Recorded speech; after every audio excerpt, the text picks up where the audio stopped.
Saudações biologistas! Estamos chegando no episódio 21 do nosso podcast.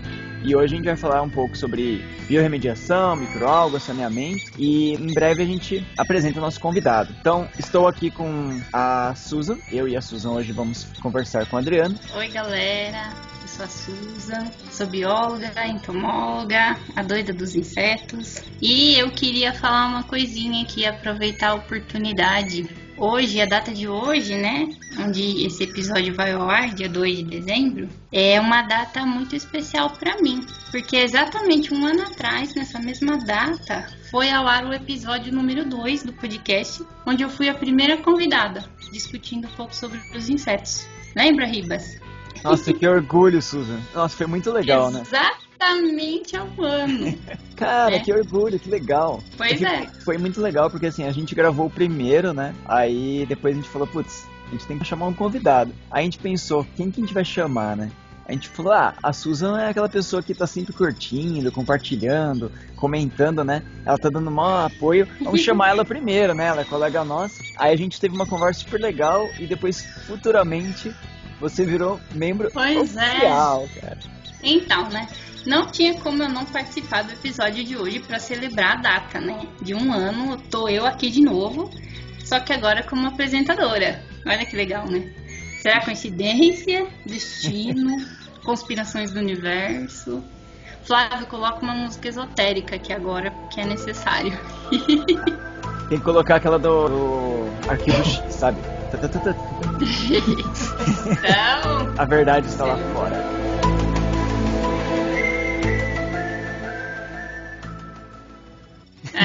Então. E eu aproveito aí então para agradecer, né, a vocês do biologismo que me acolheram, em especial também ao Flávio, né, por ter me feito convite e a oportunidade de participar. Dizer que eu me sinto muito honrada de estar participando, assim como me senti também na mesma data no ano anterior. Então, valeu muito, assim, muito bom participar aqui com vocês hoje, de novo. E é muito bom. Como a Susan comentou, eu sou o Luiz, né? Sou biólogo, gestor ambiental agora e também entusiasta dos board games, dos jogos, e pode falar de jogo comigo que eu tô sempre aberto para isso. E ultimamente eu tô até pensando em criar um jogo que tenha a ver com biologia aí, ou alguma coisa de gestão de cidade. Eu não sei ainda, qualquer coisa a gente cria os dois. E é isso. E como a Susan comentou, é uma honra também pensar que faz um ano, né, que a gente tá fazendo podcast, um pouco mais, né, de um ano, mas a gente tá fazendo podcast, tá fazendo toda essa parte, e foi um ano de muitos aprendizados, né? A gente começou fazendo no presencial, e aí do nada teve a pandemia aí, né, a gente começou a se bagunçar, fez tudo isso, e não sabia o que fazer, né? E nesse caso foi muito legal pensar que a gente conseguiu superar vários desafios, e quem nos ouve aí até hoje está acompanhando a gente, e espero que a gente tenha melhorado bastante daquele primeiro, segundo episódio até agora, né? Com certeza. Acho que cada vez mais a gente sempre tenta contribuir, né, de alguma maneira. Bom, como hoje eu estou muito faladeira, né? Vou aproveitar para convidar quem ainda não conhece o trabalho da Biologismo. Segue a gente nas redes sociais, a gente está em Instagram, Facebook, YouTube, em 1.300 plataformas de podcast, que eu nem sei quais são e quantas são, de tantas. Então não perde tempo, a gente tenta levar a ciência de uma maneira descontraída e divertida, sempre tentando dar ênfase à importância dela na nossa vida. Então, não perca a oportunidade de estar dentro desse mundo, que é o mundo de todos, e que muitas vezes fica um tanto quanto longe, né, de algumas pessoas, que não deveria. A gente tenta aproximar essas pessoas para esse mundo, e é por meio da página, dos podcasts, das publicações, a gente tenta realizar esse trabalho. Então, só procurar por @biologismo, que vai ser bem bacana, assim. E é realmente isso, né, gente? Quem nos segue ou quem tá a primeira vez ouvindo o podcast, esse é o 21º, né? Então, isso me faz lembrar Via Embratel, né? Faz 21. Nossa. Então vamos adaptar isso daí, ó. Via Biologismo, ouço 21. Ó, que legal. Como já acabou aquilo tudo, né? Agora a gente usa outro bordão, né? A gente cria um bordão novo pensando no antigo.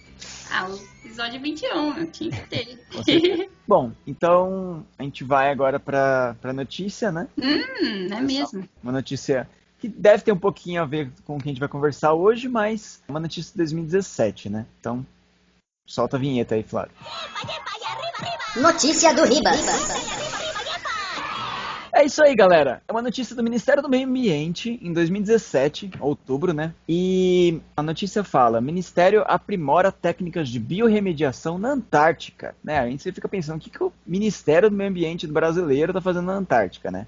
Ele tá fazendo um curso, tava, né, no caso, na época, fazendo um curso ministrado por profissionais australianos para aprimorar as técnicas de uso de micro-organismos para descontaminação do solo, que a gente pode chamar de biorremediação, né? E aí, o objetivo realmente era prover os conteúdos técnicos do uso de micro-organismos para restaurar o equilíbrio ecológico e proteger as espécies nessa área da Antártica, né? Que estavam contaminadas mesmo. E a técnica, ela prevê causar o mínimo impacto possível ambiental, só que ela tem um prazo um pouco mais longo do que outras técnicas assim, mas é muito mais eficiente, né, do que algumas coisas. E aí, o analista ambiental comenta que, apesar das análises laboratoriais já indicarem avanços, o curso visa aprimorar essas técnicas, né, de uma atuação um pouco mais eficiente, contínua e apurada, e ter o acompanhamento e a remediação dos poluentes na região de ocupação brasileira, né, lá no Antártico, que ocorrem muitas operações realizadas com combustíveis e, especialmente assim, o aquecimento da estação, maquinários e lanchas, né. E a estação mesmo que tem lá na Antártica, ela é utilizada para pesquisas científicas e ocupação dos militares brasileiros, né. E o legal é que é interessante porque tem um investimento muito grande naquela área, e aí o que aconteceu foi que essa contaminação ela vem desde 2012, quando um incêndio ocorreu nessa estação antártica Comandante Ferraz e causou uma contaminação muito grande no solo da região. E a estratégia realmente prevê essa biorremediação, implantando biopilhas para poder descontaminar o óleo que ocorreu depois do vazamento, né? E aí realmente eles falam, né, que é importantíssimo, porque realmente o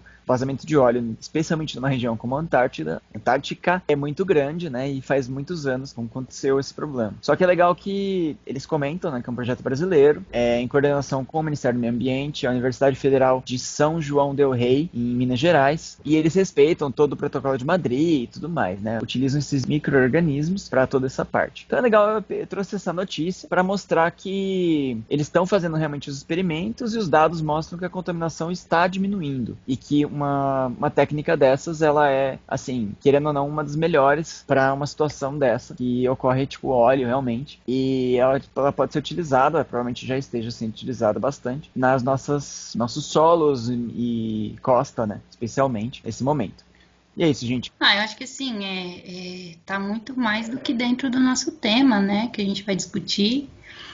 A gente vê aí a atuação das universidades brasileiras, é algo que tem que ser exaltado, né? Porque muito se fala da capacidade dos nossos pesquisadores, então acho que isso tem que ser exaltado. A gente está fazendo ciência ao redor do mundo, e quanto mais se for falado sobre isso, melhor. E a gente vai falar bastante aqui, acho que bastante, né? Vamos ver, sobre biorremediação, para a gente entender melhor esse processo, como ele ocorre aqui no Brasil, e eu tô ansiosa para ouvir o resto do nosso podcast. Depois disso, ainda mais, né? A gente vê uma aplicação do que a gente vai falar aqui sendo feita do outro lado do mundo.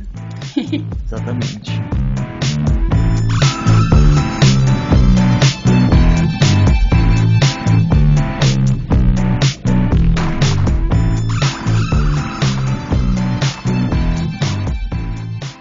E quem que é nosso convidado hoje, Susan?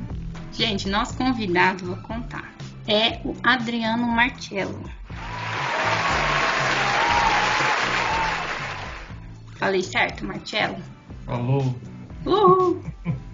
Gente, eu tinha que apresentar porque a Adriana é uma pessoa muito especial para mim. Nós já passamos por poucas e boas juntos, né, na vida acadêmica. E não há ninguém que eu conheça que ame mais a sua profissão, que valorize mais a importância da ciência e que seja mais esforçado do que o Adriano. E é uma coisa de doido, assim, quem conhece sabe. E antes de mais nada, né, nós agradecemos muito, Dri, por você ter aceito o convite. A gente ficou muito feliz de te receber nesse episódio.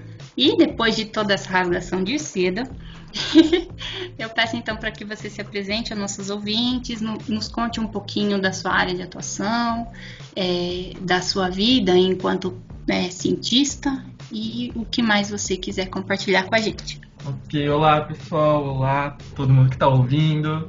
Primeiro, eu vou engolir aqui as lágrimas um pouco, né? Depois da apresentação da Susan. Obrigado, amor da minha vida. Gente, eu costumo falar, a biologia é um estilo de vida, né? Não chega nem a ser uma profissão. Então, eu quero agradecer a todos pelo convite de poder falar um pouco do que eu faço, né? Que é um tema... É um pouco do que eu faço, mas é um tema bem relevante que traz um benefício para a população no geral. Ainda não tem tantas aplicações, porque faltam bastante investimento, porque daí não depende tanto da ciência, mas vem crescendo, especialmente em outros locais do mundo, como a Europa, vem crescendo esse tipo de trabalho de biorremediação. Então, para contar um pouco da minha formação, que a Susan pediu, eu sou biólogo, né, bacharel em Ciências Biológicas, com habilitação em Biologia Marinha e Gerenciamento Costeiro, formado pela Unesp de São Vicente, lá na praia, né? Aí todo mundo pensa, nossa, praia, ficava na praia todo dia. Quem dera, né? A gente via a praia nos slides, aí depois tinha aquela aula prática no final de semana, às 5 horas da manhã, dentro do mar, no frio, na chuva, e era vida sofrida. Você passa assim, mar, será que você é tão legal assim? Mas é. Acabei fazendo um mestrado, onde eu conheci a Susan, na Universidade Federal de São Carlos, e meu doutorado também na Universidade Federal de São Carlos, da UFSCar, em Ecologia e Recursos Naturais. Eu sempre me interessei em trabalhar com água, né? Sempre gostei de água, a água sempre chamou minha atenção. Durante a graduação, trabalhei, né, com a biologia marinha em si, trabalhava com biomonitoramento de ambientes aquáticos, com macroinvertebrados bentônicos, né, que são os animaizinhos que vivem no fundo do mar, fazia coleta. Aí no mestrado e doutorado acabei indo para outra área, né, acabei trabalhando para a parte mais microbiana, né, microbiologia ambiental, onde eu mergulhei no mundo das algas, né, do fitoplâncton, na utilização do fitoplâncton no tratamento de esgoto, no combate a bactérias patogênicas, e no doutorado acabei indo para a parte fisiológica do fitoplâncton, estudar bioquímica, biofísica e alguns estudos ecotoxicológicos com algumas espécies de fitoplâncton, de algas. E atualmente estou terminando o meu pós-doutorado em engenharia ambiental na Unesp de Bauru, onde eu estou trabalhando também com a parte de biogeoquímica microbiana no tratamento de esgoto, né? Estou estudando nitrogênio, fósforo e alguns micronutrientes, especialmente micrometais, como que eles atuam na fisiologia da alga para estimular o tratamento de esgoto, que já é aqui, né, um spoiler do nosso papo de hoje. E além dessa parte acadêmica, eu também sou professor universitário, tá? Numa universidade aqui em Bauru, onde eu ministro várias disciplinas da área ambiental, da área de engenharia, para cursos de engenharia, arquitetura, biologia, biomedicina, farmácia, os cursos da saúde em si. Tá? Então essa é a minha formação que eu venho trabalhando até hoje. E assim, detalhe que o DRI dá 908 aulas por semana. No mínimo. Isso. De disciplinas totalmente diferentes. Eu vou da microbiologia à topografia no mesmo dia. Pois é, então. O negócio aí que é legal.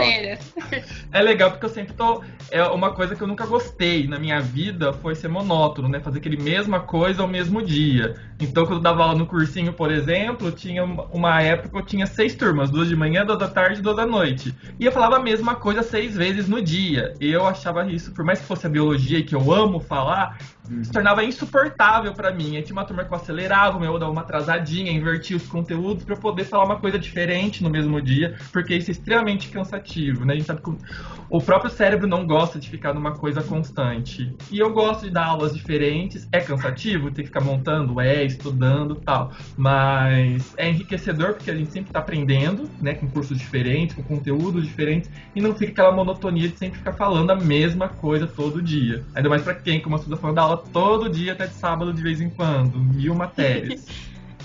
Pois é. Essa parte é muito legal, porque quando você é uma pessoa interessada, que você vai atrás e apaixonada pelo que faz especialmente, tudo, não importa se você está fazendo 15 mil coisas, você vai fazer com amor e vai gostar do que está fazendo. E eu concordo realmente que é muito difícil você ficar nessa monotonia de vou dar a mesma aula o tempo todo. Tem pessoas que se acostumam com isso. Eu também não consigo, não. E eu tô no meio de 2 professores hoje aqui. Você também é professora, vem não. Mas eu excelente não professora. Vocês exercem. Bom, eu não sou professor universitário nem nada assim, mas eu dou aula pra crianças, né? No ensino fundamental. Olha, Então, eu já fui da pré-escola até ensino profissionalizante, EJA e agora eu tô no superior. Já passei por todas as etapas. E olha, todas têm seus prós e seus contras, né? com certeza. Uma coisa que eu pretendo me especializar depois é dar aula pra comunidades ou até mesmo pra adultos mesmo, né? Não aulas tradicionais, mas essa parte da educação ambiental mesmo, né? Ver formas melhores pra gente poder tratar esse tema que não é mais nada fácil, né? Com adultos, especialmente adultos com poderes. Então, bora lá. Inclusive, já trazendo um pouco de uma experiência, minha primeira experiência em aula foi na própria Unesp, dando aula para os funcionários da Unesp. Então, como eles trabalhavam, acordavam às 6 da manhã, já tinha que estar ali limpando a Unesp, né, para as atividades durante o dia, a partir das 2 horas tinham aula. Então, aliás, das 4 às 6 tinha aula 3 vezes por semana, porque eles não tinham tempo de ir numa escola fazer um supletivo. Então, o departamento de educação fazia isso, a gente mesmo dava aula, e era a EJA, né, no caso. Quando eu comecei eu tinha 21 anos, a aluna mais nova tinha 27, a mais velha 52, eu era um pirralho no meio deles. E foi a primeira experiência que eu tive, foi muito interessante trabalhar com essa turma. Eles só iam na escola fazer as provas para passar na disciplina, e eu acabei começando a ciência ali, que eu fui trabalhar com educação ambiental com eles. Então, quando eu fui explicar toda a parte ambiental, fiz uma entrevista com cada um individualmente, depois passei os conteúdos, trabalhei com eles de várias formas, e depois eu refiz as mesmas perguntas para ver se teve evolução no conhecimento. Quando a gente pega muitos artigos de educação ambiental, isso eu ouvi, infelizmente, a gente vê que é muito mais para criança, para ensino fundamental e até o médio, mas para adulto não tem, porque eu cheguei até a escutar uma coisa que eu realmente não concordo, que é, adulto já está formado, não tem como mudar de opinião. Não, acho que até o momento que a gente morre, a gente pode mudar de opinião de alguma coisa. Isso que é o interessante, né? Se a gente vê uma informação nova, de um jeito diferenciado, por que eu não posso acreditar e mudar a opinião que eu tenho? É isso que a educação faz, né? Ela muda a cabeça das pessoas, não só conteudista, mas mudar o estilo de vida de cada um. Eu acho que o Dri falou uma verdade, realmente, né? Porque quando a gente fala sobre educação ambiental, o que vem? A primeira coisa na cabeça, né? Crianças, a gente fazendo atividades com crianças, e nunca você considera, nunca assim, né? Eu, pelo menos, não considero. Você considera adultos nesse processo, né? Claro que a gente sabe da importância, mas quem tá de fora, não. É exatamente como o Dri falou. Não tem como mudar uma cabeça que já tá fechada naquilo. Não é muito assim, né, que a gente tem que pensar. Mas o difícil é que as pessoas de fora também encaram dessa maneira. E aí é mais um obstáculo pra gente tentar chegar nessa educação ambiental, né? Isso é uma coisa muito louca, porque a gente pensa que adulto tem a cabeça mais fechada, ou que a maioria dos adultos pensam, eu já aprendi tudo que tem que aprender. Mas a gente percebe que muitas pessoas não tiveram essa formação, ou até mesmo esse pensamento em outros momentos, né? E como a gente tratar essa educação ambiental sem utilizar essas técnicas mais rudimentares, vamos dizer, que a gente utiliza com crianças, que são muito mais... É mais fácil, com certeza, fazer uma educação ambiental com criança? Com toda certeza. Por isso que tanta gente vai para essa área de criança. Como estava falando da questão de trabalhar com adultos, como foi que eu fiz? Nessa primeira entrevista eu fiz perguntas muito bobas, assim, o que você acha que é meio ambiente? Qual a sua opinião? E eu via muito assim, eles falando sobre a questão da saúde, lixão, jogar lixo perto de casa, os insetos, bichos, então coisas que afetavam a vida deles no dia a dia. E quando a gente fala de educação ambiental, não é só falar de meio ambiente, a plantinha, animalzinho, cadeia alimentar, essas coisas. A própria qualidade de vida faz parte do ambiente, então é educação ambiental. Então eu peguei as informações que eles me deram no início, na primeira entrevista que eu fiz individual, e na hora que eu fui trabalhar os conceitos ambientais, de ecologia e poluição, problemas, eu usei a problemática que eles me passaram, para mostrar para eles o que era, qual doença vinha, como era o ambiente, era importante estar com uma alta qualidade, que isso trazia qualidade de vida para eles. Então eu peguei o conceito que eles me deram de meio ambiente e trabalhei em cima disso. Então foi mais interessante do que eu chegar com um monte de conceitos que eles nunca viram na vida. Então aprende, ponto final. Não é assim. Cada turma é uma turma, né? Cada aluno é um mundo diferente. Então foi nessa brincadeira assim que eu fui com eles, me diverti, foi muito interessante, me diverti literalmente com eles, e esse trabalho eu acabei até passando no congresso de ecologia que eu fui depois. Eu apresentei, foi o primeiro trabalho da minha vida, foi um trabalho de educação ambiental com jovens e adultos. Aí foi bem interessante. Deve ter tido uma aceitação bem interessante, né? Pelo congresso especialmente, porque não é todo mundo que se aventura nessa área. E é legal para essa técnica, porque você realmente está pegando o que o adulto falou para você, aproveitando aquele tema para trabalhar temáticas até mais complexas um pouco, que, como você comentou, você não conseguiria, tipo, colocar só diretamente jogada ali, ficaria muito questão de palestrinha, né? Tipo, palestra, chega lá, é tal coisa, tal coisa, tal coisa. Entra por um ouvido, sai pelo outro, e a pessoa não refletiu sobre aquilo, não praticou e nada do tipo, né? Então é muito legal quando a gente pensa que realmente dá pra discutir, dá pra conversar e dá pra ter essa consciência, né, de cada um sobre esses assuntos. Eu acho que assim também, essa experiência, né, que o Dri comentou que teve, eu acho que dá pra fazer um gancho com o episódio anterior, onde o Flávio e o Arão conversaram com a Cíntia sobre microbiologia dos alimentos. E tem uma parte no episódio, se você ainda não viu, ouça, porque, nossa, é um dos meus preferidos. Eles falam, a Cíntia comenta justamente isso que o Adriano falou, né? Como que você vai ensinar, no caso dela, microbiologia, que acho que pro Adriano, na área dele também não é muito longe, né? Que são esses organismos microscópicos. Como que você vai ensinar a importância das coisas, sendo que a pessoa não consegue ver, né? Esses micro-organismos. Como falar deles sem você ter essa noção? Então, ela comenta das várias técnicas que ela utilizava para tentar chamar as pessoas que faziam os cursos, as palestras, as aulas que ela ministrava, e é justamente nessa linha do Adriano. Então, eu acho que o profissional, não somente o professor, mas acho que o ser humano, enquanto ser humano, se a gente quer passar um conhecimento e quer que esse conhecimento fique e seja passado adiante por essa pessoa, a gente tem que se comportar com o pensamento dessa pessoa, né?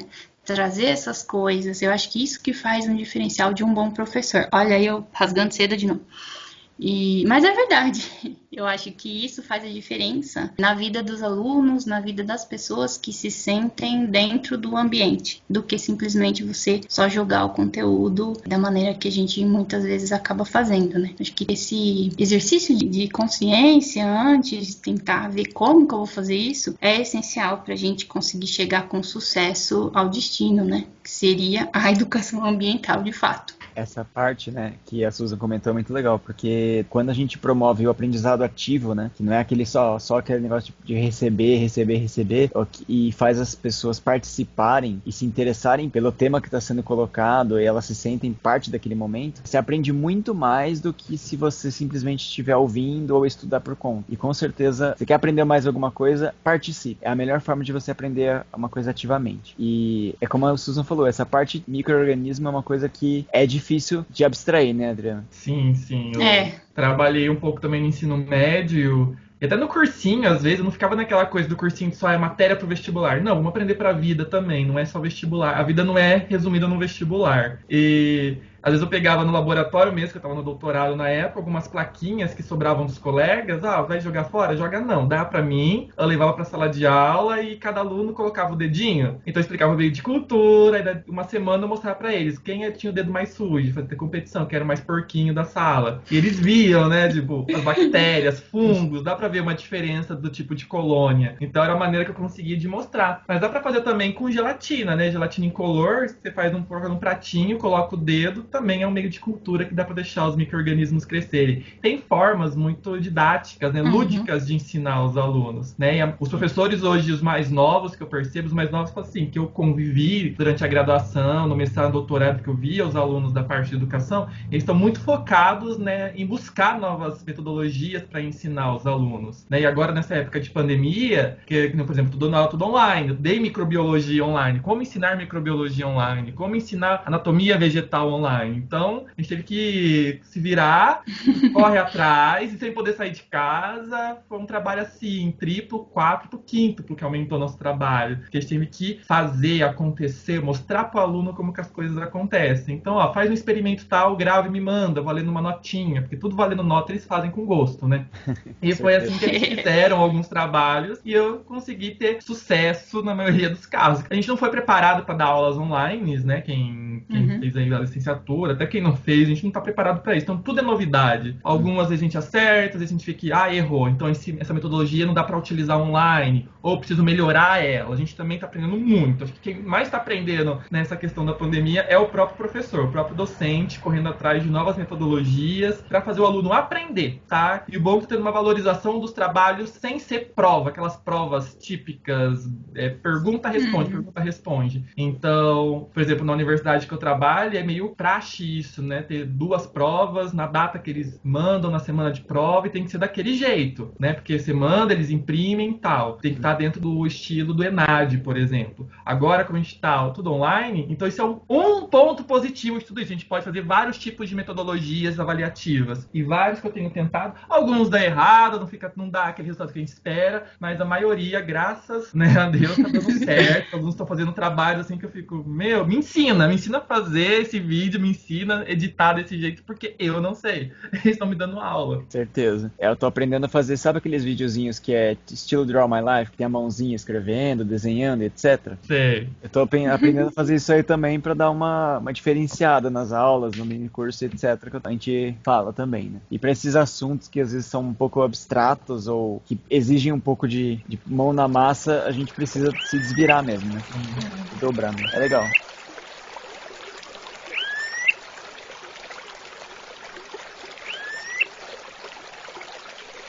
A gente ainda nem chegou no tema, hein?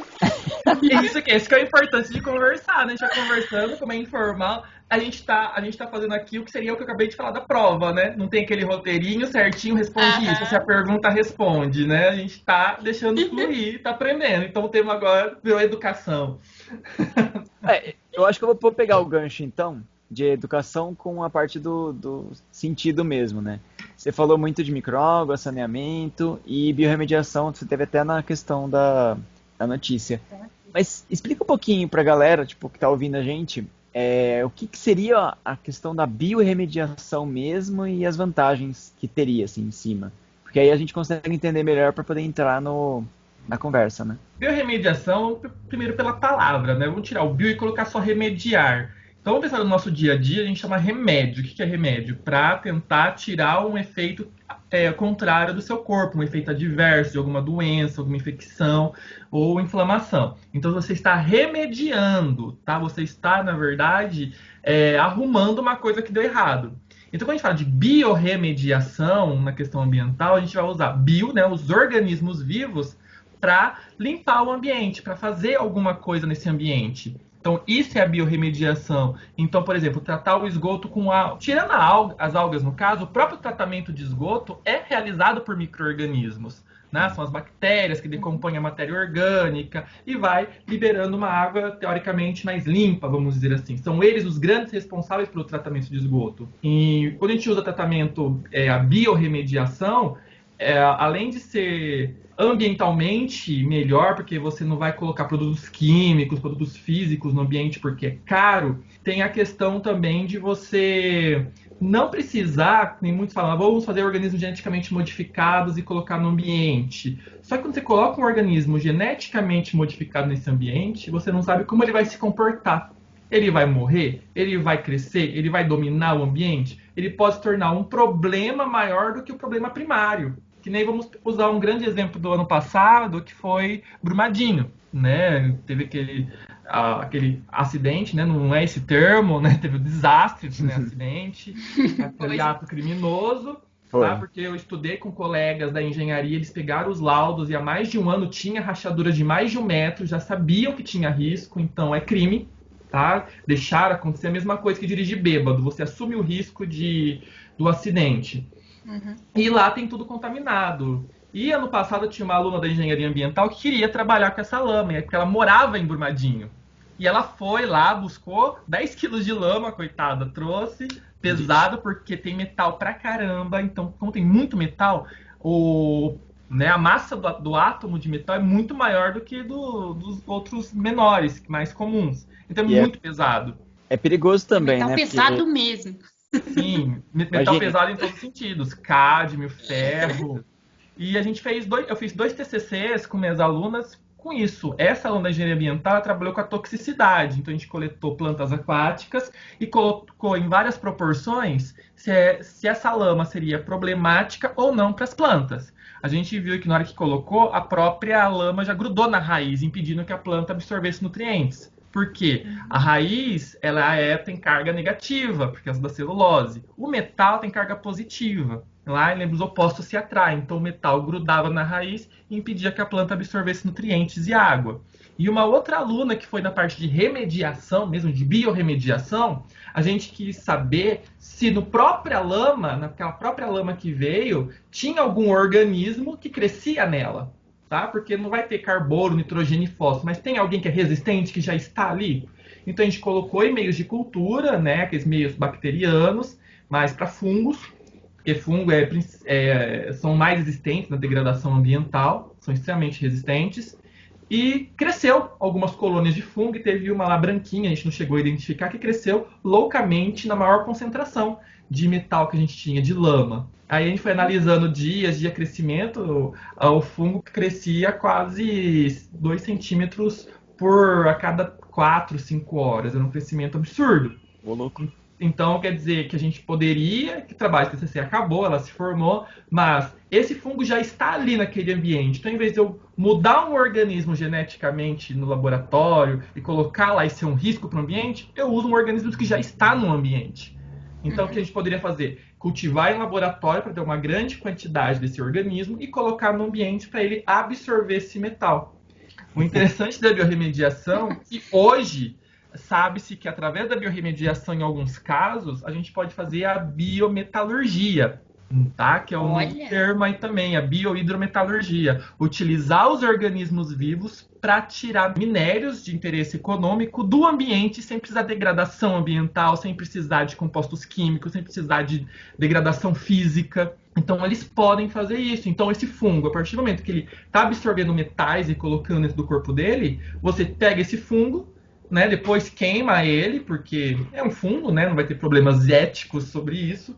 Queima, o que vai sobrar é o metal. Então, você pode recuperar o metal que estava naquele ambiente. Isso é a biohidrometalurgia, que pode ser utilizada através da biorremediação. Então, um vai trazendo o outro. E tudo isso é o que a gente chama, no geral, de biotecnologia. Né? Biotecnologia não é só genética, é você usar um organismo para algum interesse econômico. E isso é um interesse econômico.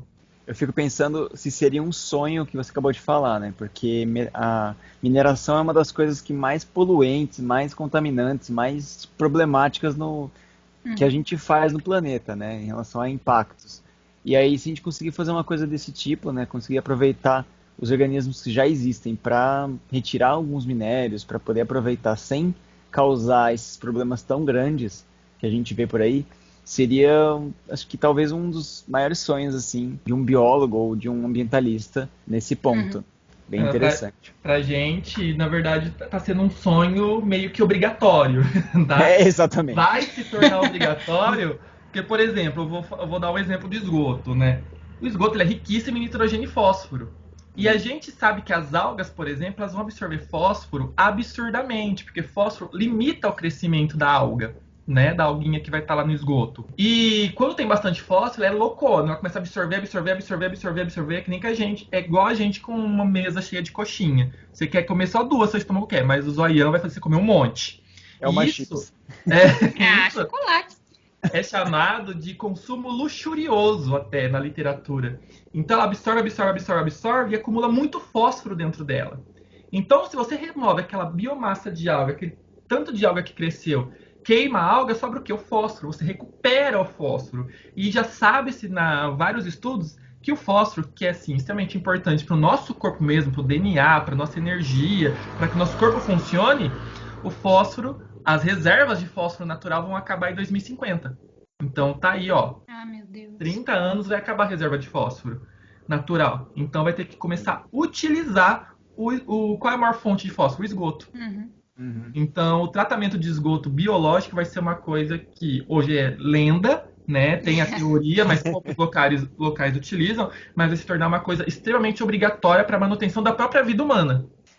Uma coisa eu espero que realmente não chegue nesse ponto da gente ter que acabar com o fósforo, né? Para poder começar a correr atrás dessas técnicas e aí tem muitos problemas, porque quem não sabe, né, a extração de fósforo, especialmente, ela é muito importante para a agricultura, do jeito que nós temos ela hoje. E, querendo ou não, se acabar o fósforo, né, muitos adubos e tudo mais, a gente vai ter um problema muito sério até de alimentação humana, assim, em relação a vários pontos, né.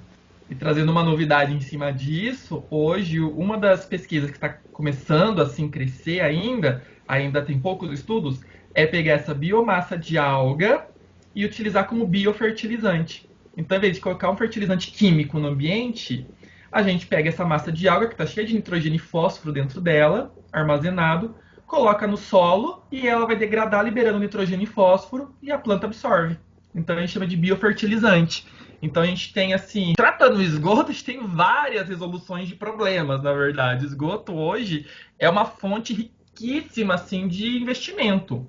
No Instituto de Ecologia da Holanda, por exemplo, que trabalha com tratamento de esgoto, na frente deles assim, chama assim, a propaganda deles é uma privada e caindo moedinhas dentro da privada. Esgoto dá um dinheiro, é que o brasileiro ainda não sabe disso, né? As autoridades brasileiras não pensaram nisso ainda, porque infelizmente o negócio aqui não tem tanto uma importância sobre o meio ambiente, né? A gente vê cada dia mais que o meio ambiente está sendo deixado de lado, então o esgoto vai a rodo. Nem, por exemplo, eu uso aqui a minha cidade que eu estou, Bauru. É uma das maiores cidades do estado de São Paulo e trata 1,7% do esgoto. É uma das piores cidades do estado, se não a pior. E tem uma estação de tratamento de esgoto, só que fica dentro de brigas políticas dentro da Câmara Municipal, né, por causa de partidos, não vou deixar. Nisso a população está crescendo. E um aluno meu da Engenharia Civil ano passado, ele fez o TCC analisando essa estação de tratamento. Ele já percebeu que daqui 5 anos, ela não vai mais servir para o propósito que ela foi feita.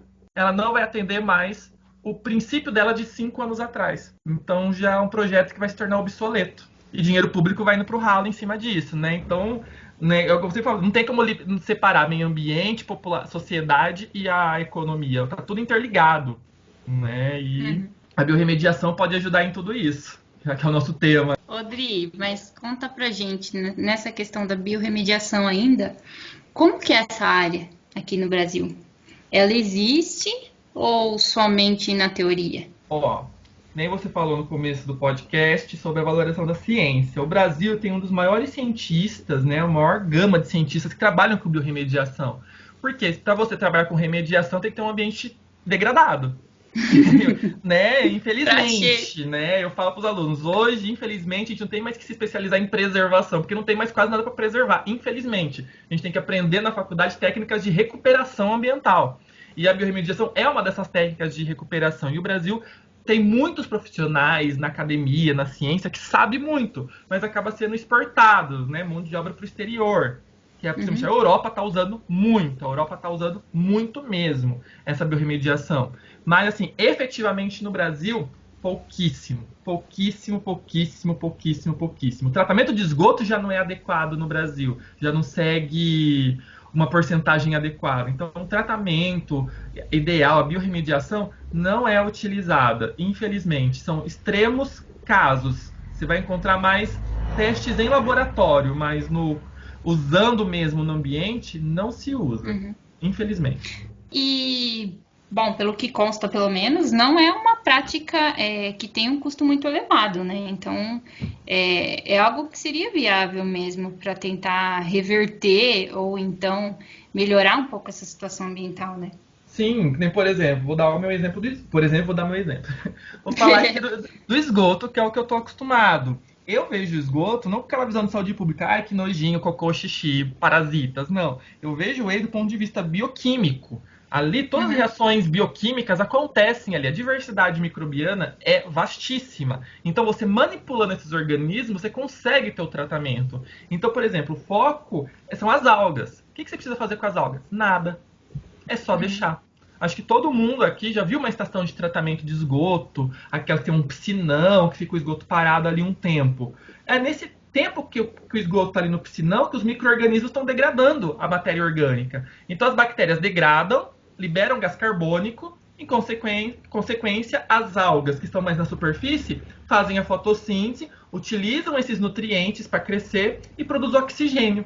Esse excesso de oxigênio serve para as bactérias respirarem e também mata bactérias patogênicas, porque as bactérias patogênicas, aquelas que causam doenças, elas vivem dentro do nosso corpo. E dentro do nosso corpo, do intestino, não tem muito oxigênio, elas fermentam. Então, um pouco mais de oxigênio que tem no ambiente, que as algas fazem, matam elas.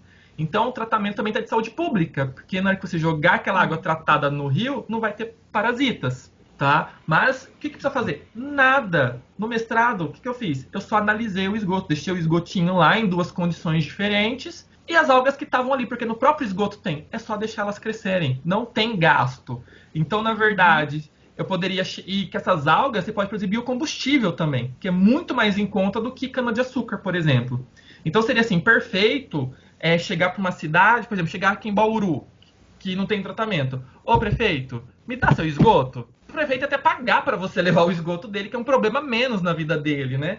Então você pega esse esgoto, deixa a alga crescer, você recupera nitrogênio, você recupera fósforo, você pode vender isso. Você pega massa de alga e produz biofertilizante. Você pode pegar essas algas, essa biomassa, e produzir até metano, que gera energia elétrica. Você pode produzir uma massa diferenciada misturada com asfalto, para deixar o asfalto mais maleável e menos destrutivo com a ação do tempo. Ele resiste mais. E o próprio biocombustível. Você pode fazer tudo isso e você lucrar em cima de uma coisa que é um resíduo e que a cidade quer tratar. Então, se uma empresa tivesse essa visão, ia ganhar muito dinheiro, acabando com o problema público e lucrando em cima de uma coisa grátis. Não ia ter praticamente investimento. O investimento seria, assim, muito mínimo. Ia ser um investimento muito maior na pesquisa inicial, né? Que é aquela parte de poder utilizar mesmo e criar a técnica melhor. Mas depois ia ser muito mais simples, né? Ia ser muito, muito mais lucrativo, com toda certeza. E ó, você anunciou aqui quantos? Tipo, quantas técnicas diferentes, em áreas diferentes, para realmente solucionar vários problemas que a gente tem atualmente, com lixo, com esgoto, com outras coisas também. E isso tudo utilizando a parte da biorremediação e da questão dos animais mesmo, e plantas, né? Seres vivos. Então, realmente é muito louco isso. E aí, Idri, como você comentou, né, desses biofertilizantes e os biocombustíveis, e tem esses problemas ainda para serem aplicados no Brasil também, a gente também não tem muito disponível. Como que isso acontece? Se o pesquisador quer produzir o seu biocombustível, como que ele poderia fazer? Quais são as barreiras que ele tem que driblar para que isso chegue ao mercado? Um dos problemas na ciência brasileira é que a universidade ela não pode funcionar como uma empresa, né? Não sei se você cria uma empresa júnior, mas coisas de pequena escala. Então, uma grande produção não pode. Isso vem por lei, a universidade é proibida. Que nem as universidades nos Estados Unidos, na Europa, podem. Porque é através disso que elas conseguem investimento. No Brasil, infelizmente, não pode. Então, você descobre, publica e vê se alguém compra a sua ideia, ou você vai até para uma empresa, ó, patrocina para mim, e o que eu conquistar eu publico, mas pertence a você, tá? Que nem quando eu trabalhei com o esgoto no mestrado, pertencia a Braskem, que é uma filiada lá da Petrobras. Então eles bancaram, eu publiquei, mas tudo que eu descobri pertence a eles, eu não posso fazer nada, tá? E no Brasil, a gente não tem praticamente nenhuma técnica de remediação em todas essas questões por um viés político. Tá? Não entrando em questão de partido esse, partido aquilo. Mas a gente sabe que o Congresso brasileiro tem a bancada ruralista, né? E você acha mesmo que a bancada ruralista, que é quem mais domina o Congresso brasileiro, toda a parte política, vai querer que trate o esgoto para produzir biocombustível, sendo que eles dependem da produção de cana-de-açúcar para produzir o combustível? Então, porque a cana-de-açúcar, você não usa a planta inteira. Então, é um gasto, você aplica muita energia, né, muito investimento para pouco retorno. E você degrada praticamente o ambiente em desmatamento. O esgoto, qualquer lugar você faz. Né, em qualquer lugar, então você pega um terreno, até no deserto tá para cultivar algas, né, porque não precisa de solo para isso.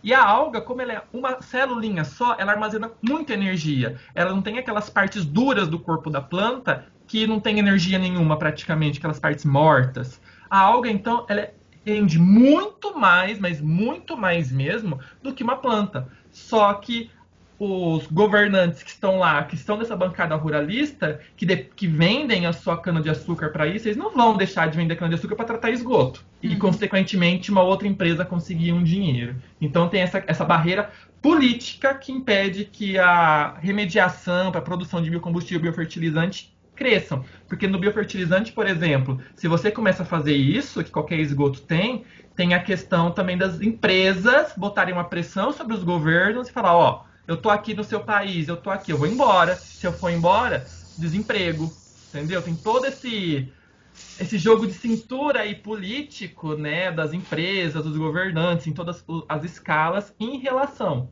E também não é todo esgoto que dá para produzir um biofertilizante, por exemplo. Tem que ser esgoto municipal, então esgoto de casa, porque na nossa casa vai ter xixi e cocô.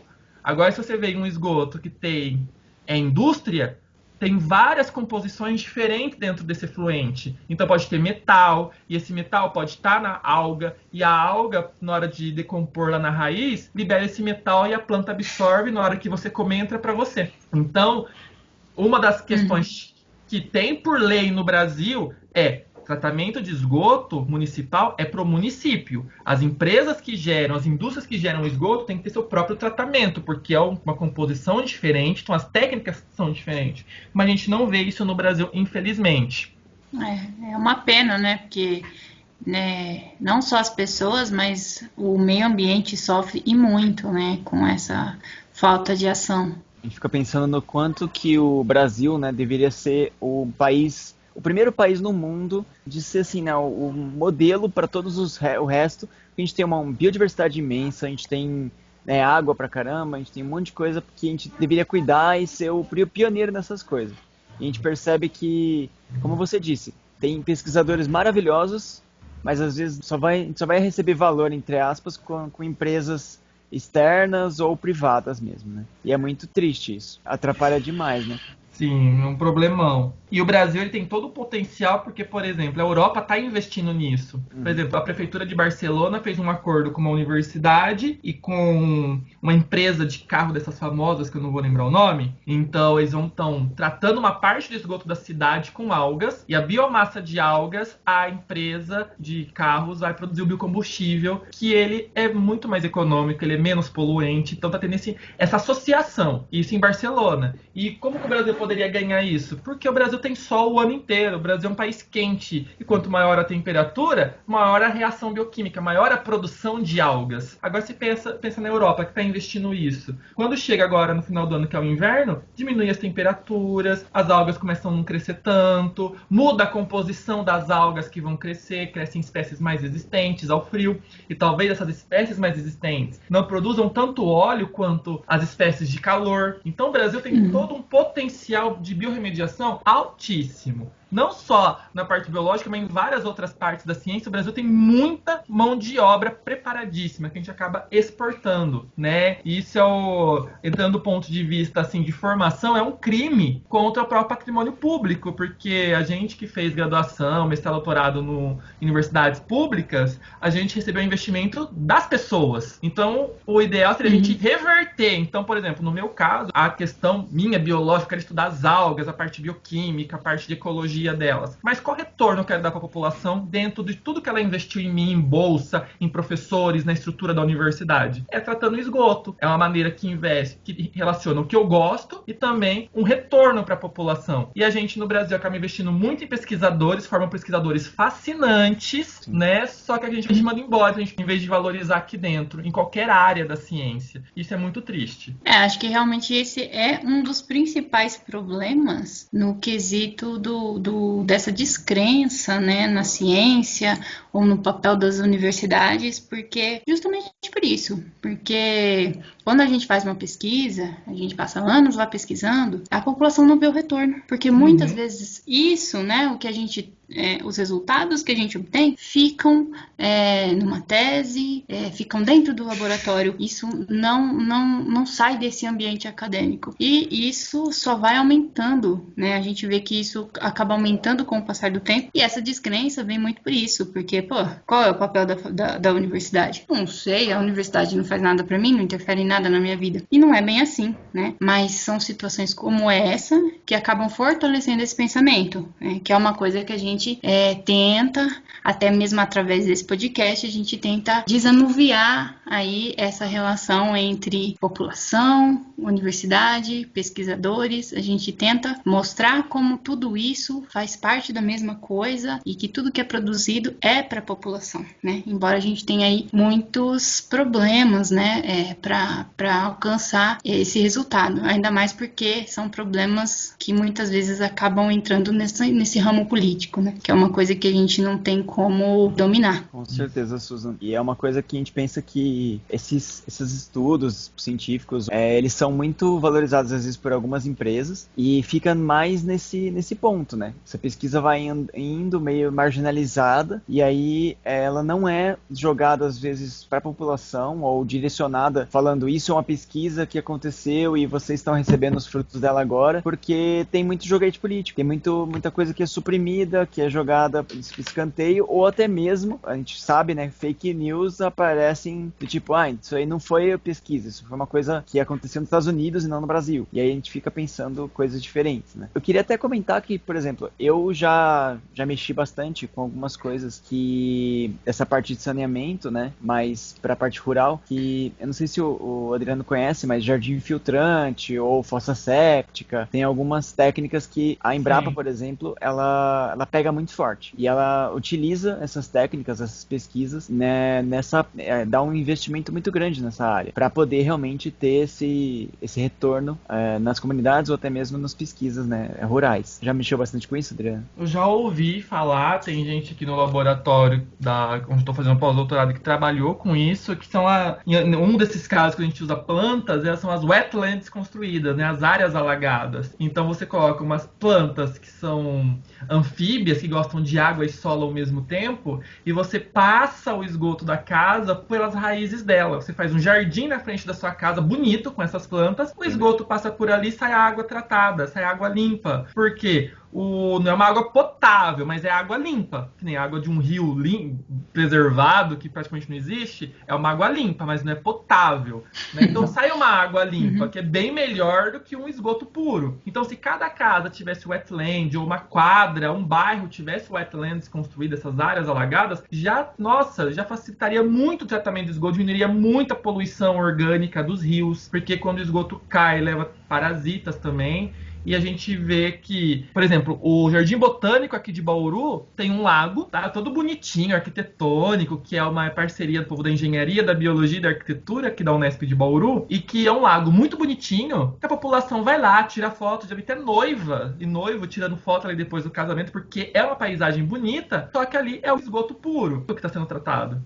E não tem cheiro, não tem insetos. Por quê? É uma sucessão de plantas e cada uma vai tratando de uma forma. E elas fazem o quê? Elas pegam os micro-organismos que estão nas raízes delas, vão decompor o cocô, o xixi, né, a matéria orgânica, e a planta absorve para poder crescer. Aí depois que crescer, você poda elas, você pode até produzir, em alguns casos, comida para bois, né, para gado, dependendo do tipo de planta. Então, querendo, tem como fazer, e isso existe. E é uma coisa muito louca, porque a gente tem o esgoto cinza, né, que é aquele utilizado no banho, na cozinha, para lavar a calçada, etc. E tem o esgoto negro, né? Tipo, que é o preto, que é o do banheiro mesmo, né? São os excrementos. E eles, se você conseguir separar na sua casa, no planejamento, esse jardim, ele é ótimo para você reutilizar essa água do esgoto cinza. Não é um esgoto contaminante, não, nada assim. Daria para reutilizar muito bem essa água, né? E o esgoto, né? O negro, né? Ele poderia ser muito colocado em fossa séptica, que poderia passar pela fossa para ser bem tratado e depois é jogada essa água no esgoto normal, né? Na coisa, e não teria um problema bem grande que a gente tem nos nossos esgotos, que é a taxa muito grande de matéria orgânica que é misturada ali. E aí, por isso que gera cheiro, por isso que gera também muitos problemas, assim, de esgoto, né? E tem problemas, inclusive, onde é jogado esse esgoto, às vezes, diretamente. Então, se a gente conseguir tratar um pouquinho antes dessa filtrada, já ajuda demais na hora do próprio organismo, né? Da própria natureza poder ter essa recuperação natural, né? Sim, em muitos locais, né, por exemplo, lá na Europa, na Holanda mesmo, estão agora usando o esgoto a vácuo. Então não usa água. Eu não sei como funciona, eu não fui lá, né? Pretendo, né? Quero. Quem não quer? Eu quero ir pra Holanda só pra ver como funciona a privada a vácuo, olha só.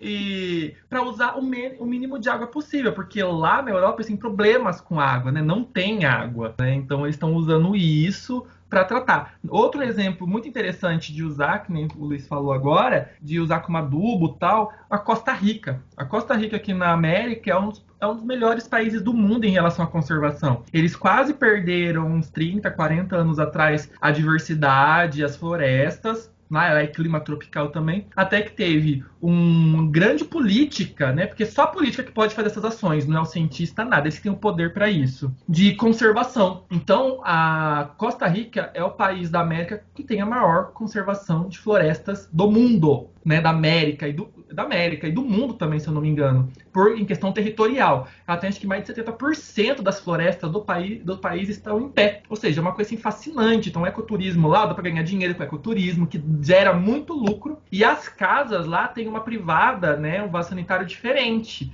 que tem uma divisão. Então, você faz xixi num buraquinho e o cocô você faz do outro lado. E o banheiro fica geralmente num segundo andar, tem que ter como se fosse um galpãozinho embaixo. O cocô cai e você joga cal, você não usa água, você joga cal. Porque a cal vai tirar o cheiro, não vai deixar micro-organismos crescerem por cima, só na parte interna, não vai trazer insetos. E o xixi cai numa garrafinha, que aí você coloca água, você vai ter uma fonte de nitrogênio. Você pode usar o cocô depois de um tempo. Aí tem toda uma data, uma concentração, tudo de cocô que vai ser virar adubo. Então as pessoas que moram no meio da floresta, as pessoas que estão assim mais longe da cidade, nas periferias, elas estão utilizando o próprio cocô, que é delas, sem parasitas, sem nada, né, que são pessoas cuidadas, na própria alimentação ali para produzir a matéria orgânica delas, a comida delas. Ai, que nojo. Ah, mas as pessoas não usam cocô de galinha, cocô de adubo, esterco de vaca. É o cocô deles, tá? Então, eles usam. E a urina com a água, você dilui a urina na água e rega as plantas, não tem cheiro e é fonte de nitrogênio. Ou seja, não gasta com agrotóxico, não gasta com pesticida, não gasta com fertilizante. Você tem a produção de hortaliças para o próprio consumo da família. Isso é muito interessante. Então, em questões de desenvolvimento sustentável, de conservação, a Costa Rica está sendo assim, top de linha aqui na América. A gente tem muito que aprender com eles. Com certeza. Eu vi, na verdade, não sei se foi um documentário ou foi uma matéria sobre Costa Rica, e é legal que a própria população, por causa desse incentivo político, né, e outras coisas que foram acontecendo, a própria população criou hábitos super positivos, e inclusive eles trazem para esse ecoturismo esses hábitos, né, e esses valores, né, de poder manter mais árvores do que a lei, por exemplo, permitiria, né, e é muito louco. Permitiria não, né, tipo, é o mínimo das árvores, eles mantêm o máximo que eles podem, né, e é muito legal essa parte. E o que o Adriano comentou também é do banheiro seco, né, que acho que é essa técnica que você comentou, não foi? Sim. E, eu tava vendo outro documentário também falando sobre casas sustentáveis, né, essa volta das ecovilas, e essa técnica do banheiro seco pode ser realmente, antigamente era tacado fora da casa, né, porque o pessoal tinha medo de cheiro e tudo mais, e hoje eles melhorou um pouco a tecnologia e você consegue, tipo, o banheiro seco ali, você não usa água, e todo esse excremento, né, esse xixi, cocô e tal, vira adubo para você poder colocar na sua horta, na sua floresta, recuperar uma área, e por que não, sabe? E outra questão, né, floresta produz água. Ah, exato. Lá eles não têm problema. Não sei como tá aí onde vocês estão, mas aqui, por exemplo, Bauru tá uma crise gravíssima. As pessoas estão com um dia de água, 72 horas sem, 3 dias sem. Por quê?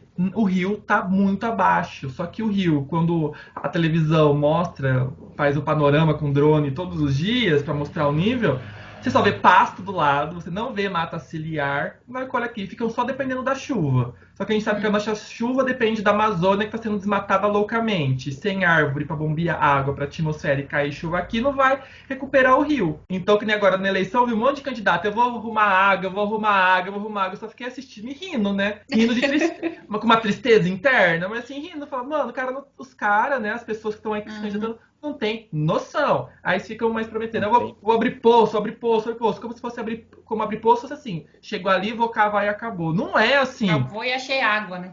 Tem água ali embaixo, fica tirando, vai acabar. E tem que ter a chuva para infiltrar. Ou seja, é mais difícil recuperar o lençol freático do que o rio aqui em cima. Mas eles falam assim porque aquela questão, a população não tem noção, a população não sabe como funciona o rio, como que vem o abastecimento de água. Então, na crise que tá, vem alguém e promete água, eu voto. E às vezes... E não vai conseguir cumprir. A gente, como biólogo, sabe que não é assim que funciona. Então, candidato aqui em Bauru que prometeu água, eu já excluí da minha lista, porque era mentira. Agora, eu não vi São Pedro. Eu não vi um falando de reflorestamento, eu não vi um falando de recuperar as margens do rio, que é o Rio Batalha aqui em Bauru. Eu não vi nenhum falando de projetos de recuperação ambiental. Ou seja, promessas inválidas que não vão servir pra nada. Essa história de político falar as coisas, às vezes nem eles estão sabendo também, mas eu fico pensando uma coisa. Eles falam de abrir poço, que nem a Susan comentou também. Gente, se você parar de impermeabilizar o solo, né, os pontos de recarga dos aquíferos, se você parar de canalizar o rio, se você recuperar aquelas áreas, se você plantar, sabe, reflorestar, se você conseguir trabalhar essa parte ambiental de uma forma certa, com certeza não vamos mais ter tanto problema com falta de água. Quando teve problema com a cantareira, né? A cantareira está abaixo do coisa, a gente precisa de chuva, o grande problema é que o pessoal estava focando e esperando uma chuva. Mas a chuva é uma coisa que vai acontecer, ela vai chover, só que o grande problema era muito mais anterior. Era problema de gestão aquilo. Não era problema do São Pedro não chover e etc. E tinha gente falando de, vamos tacar uns químicos na atmosfera para puxar, fazer chover. Aí você fala, gente, não, você vai tirar a umidade. Assim? Então, existem, né, técnicas que você tira a umidade do ar e você cria chuva. Mas Mas é o péssimo, porque... Faz dança da chuva que é melhor. Né, eu concordo. E é aquela teoria do caos, né? Você tá criando chuva aqui, que não é uma chuva natural, e você tá criando um tornado, sei lá, uma seca em outro lugar. Vai tirar a umidade do ar. Vai ficar mais seco ainda, que é pior pra população. Não, é péssimo, porque o pessoal fica tentando achar que a remediação é pontual. É igual médico, que você chega lá mal, eu tô com uma dor de garganta, eu tô com uma dor de barriga. Toma esse remedinho aqui. Pô, beleza, você vai cuidar na hora ali. Só tem um detalhe, ele tá só remediando. E tratamento é diferente de remediar. Remediar você faz uma coisa pontual, beleza. Só que seu corpo não aprendeu a remediar, isso pode voltar e tudo mais. Quando você trata, você entende a causa, você trata o problema real, e aí sim o seu corpo não volta a ter esse problema. A natureza é a mesma coisa, os problemas que a gente vê são os mesmos. Então, se você não entender, se você tiver uma visão assim, desculpa falar os engenheiros, mas tem muito engenheiro que a maior parte é uma visão muito parece aquele cavalo com o negócio do lado. Só tá olhando o ponto ali. Vamos canalizar o rio porque a gente taca o problema pra frente. Legal, bacana. É a mesma coisa que tacar a sujeira para baixo do tapete. Uma hora o tapete vai estar gigante e não adianta nada. Então esse problema de enchente, esse problema de coisa que tem na nossa vida assim cotidiana, é tudo problema de não entender o caso real, não entender uma bacia hidrográfica, não entender um monte de coisa. Então, é como o Adriano já comentou lá no começo, a gente precisa de profissionais, entender que a parte ambiental não é tipo o meio ambiente lá fora e a gente aqui. A tecnologia vai salvar a gente. Não, peraí, gente. A tecnologia vai salvar se a gente entender como utilizar ela da forma correta. Sempre remediar é mais caro, né? Exato. Prevenir. Com certeza. E para quem está escutando, tem que lembrar que tem aquela ideia de James Lovelock da hipótese Gaia, que o planeta é um organismo único, né? É vivo. Então, se você, que nem você tem problema no rim, vai afetar outras partes do seu corpo. E o planeta é a mesma coisa. Se você afeta um local, a natureza não tem barreira política, né? Divisas de países. Vai acontecer em outro lugar. Então, por exemplo, desmata a Amazônia, quem que vai sofrer? O Sudeste brasileiro, não vai ter chuva aqui. A questão que o Luiz falou do Cantareira, quando você olha as fotos do Cantareira, não tem planta ao redor, não tem mata ciliar. É só casa, daquelas casas de veraneio, de luxo na beira do lago, né, que é um lago construído, da represa, ou agrícola, você não tem mata ciliar. Agora a gente vê que naquela época que teve aquela crise, que vai dar crise social, econômica, política, inclusive, para quem não sabe, durante aquela crise, a Sabesp, né, que é quem comanda a água aqui em São Paulo, lá na capital, tinha tanque de guerra em frente, porque o governador da época estava esperando uma crise para chegar numa guerra, da população brigar por água e ir lá na central da Sabesp, que é de água, para brigar. Tinha até tanque de guerra ali, tive foto disso, preparado assim, já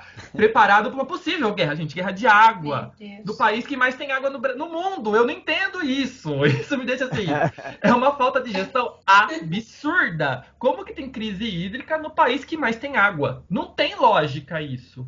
Nenhuma. Qual que é o problema? Gestão. Tá? E quando eu estava na graduação, eu tive uma disciplina chamada Gestão de Bacias Hidrográficas, com uma geóloga da Prefeitura de São Paulo. Ela ensinou assim, de um jeito que eu ficava, mano, como que é a questão da bacia hidrográfica, como que funciona a água. Exato. E quando a gente vê, durante essa época da crise aí, hídrica, as empresas pararam porque não tinha água, a agricultura secou porque não tinha água. Só que a gente vê, a região metropolitana de Belo Horizonte não teve problemas com água. Por quê? A lagoa deles lá, que é o Lago do Elvésio, se eu não me engano, que é uma represa também para abastecimento, primeiro, fica longe da região metropolitana e é totalmente florestada de fora a fora. Você pega qualquer foto dela no Google, você vê mata de fora a fora. Mata produz umidade diferente do Cantareira. Fizeram alguma coisa? Não plantaram uma mudinha lá até hoje. Então vai resolver? Não. Vai vir novas crises? Claro, pode esperar.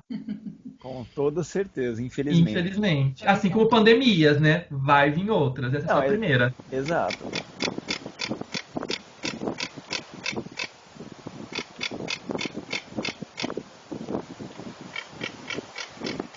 Eu fico pensando a galera lá, fala, não, vamos fazer poço, porque a gente tem lá o aquífero Guarani e ele é enorme e a gente consegue tirar a água dele. Primeiro que as águas superficiais, várias já estão super contaminadas e poluídas e é difícil de utilizar se a gente não tratar elas. Segundo que as águas subterrâneas, uma boa parte inclusive, uma boa parte não tanta parte, mas essa parte, o aquífero Guarani tem certos pontos que já estão contaminados, porque tem esse problema muito grande com a agricultura, com outras coisas que são utilizadas. E outra, gente, vocês têm que entender uma coisa, é como a Adriana acabou de falar, a natureza, ela tem o tempo dela. E como é que você vai culpar a chuva? Ah, não tá chovendo e tal. Só que para infiltrar essa água da chuva no solo e chegar para você poder extrair aquela água, às vezes demora dezenas de anos, às vezes demora centenas de anos, e tem alguns lugares que vai demorar milhares de anos. Então essa chuva que caiu agora, ela não vai cair ali no seu poço, né, para você poder tirar essa água. Você está tirando água de milhares de anos atrás, ou centenas, sei lá.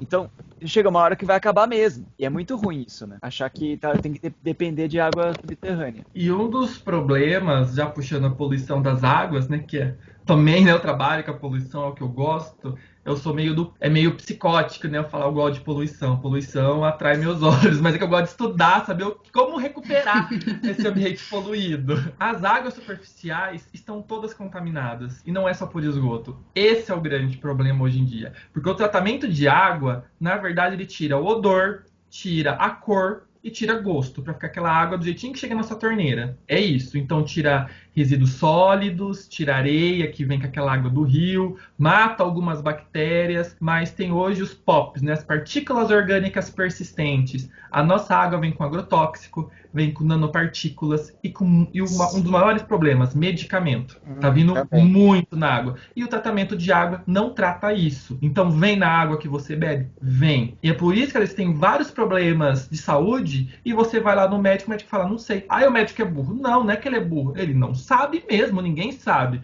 Porque primeiro, tem seu alimento cheio de agrotóxicos, que o Brasil é campeão em agrotóxicos no mundo. Mais a água que você bebe está contaminada. Imagine tudo isso interagindo dentro do seu corpo. Ninguém sabe, cada um vai ser de um jeito, porque são concentrações diferentes, compostos químicos diferentes, organismos diferentes. Cada um vai responder de um jeito. Então vai chegar um sintoma de uma coisa na cabeça do médico, dentro daquilo que ele estudou, outro sintoma de outro, ele vai colocar, não sei o que você tem. E às vezes é a própria alimentação, a água. Por exemplo, a água de São Carlos, né, quando eu estava aí, tá cheio de medicamentos de uso controlado, de uso de psicofármacos. E olha que São Carlos ainda é uma das cidades que, assim, tem a alcunha de falar que trata realmente quase 100% da água, do esgoto e tudo mais. O problema é exatamente isso. Não só medicamento, como também micropartículas, não só orgânicas, mas também nanoplásticos, microplásticos, né? Coisas do tipo. Então, como é que você vai tratar tudo isso se você não consegue tratar nem o básico, né? E eu amplio a visão em cima disso. Eu saio do contexto biológico, né? Eu gosto um pouco das sociais, ainda vou fazer. Se você pensa, se tem uma concentração elevada desses compostos na água, quer dizer que tem muita gente usando. Quer dizer, e quando você toma um medicamento, vai metabolizar, vai sair um pouquinho não metabolizado, que vai sair nas fezes, na urina.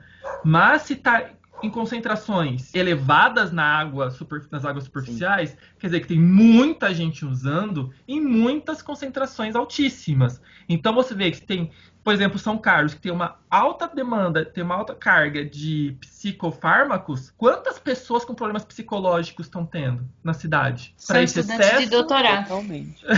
Pode ser. Outro exemplo que eu dou, mas focando agora em esgoto, cidade de Santos, o litoral. Foi detectada pelos pesquisadores da Unifesp de Santos e da Unesp de São Vicente, cocaína na água do mar, que sai pelo esgoto. Aí eu pergunto, primeiro, cocaína não deve ser uma coisa tão barata de comprar, eu acho. Quem compra vai usar. E eu acho que quem compra não vai ficar jogando na descarga a cocaína pura. Então, para as pessoas, para os cientistas estarem achando concentrações elevadas de cocaína na água do mar, tá? Que tem muita coisa que está afetando o desenvolvimento dos organismos marinhos, fizeram testes com isso. Se tá lá, imagina quantas pessoas não estão usando cocaína para estar saindo na urina e nas fezes e chegando no mar. É um problema de saúde pública. Ideia, velho. É um problema de saúde pública. Coitado dos bichos do mar que vão ficar doidão e falar o que tá acontecendo. Doidão, mas por exemplo... É só ir tomar uma água do mar agora, não precisa nem comprar mais. Mas, por exemplo, a mexilhão, que nem o perna-perna, que é utilizado na alimentação aqui no estado de São Paulo, ele nem germina, nem cresce o mexilhão. Exato. Tá impedindo o desenvolvimento deles.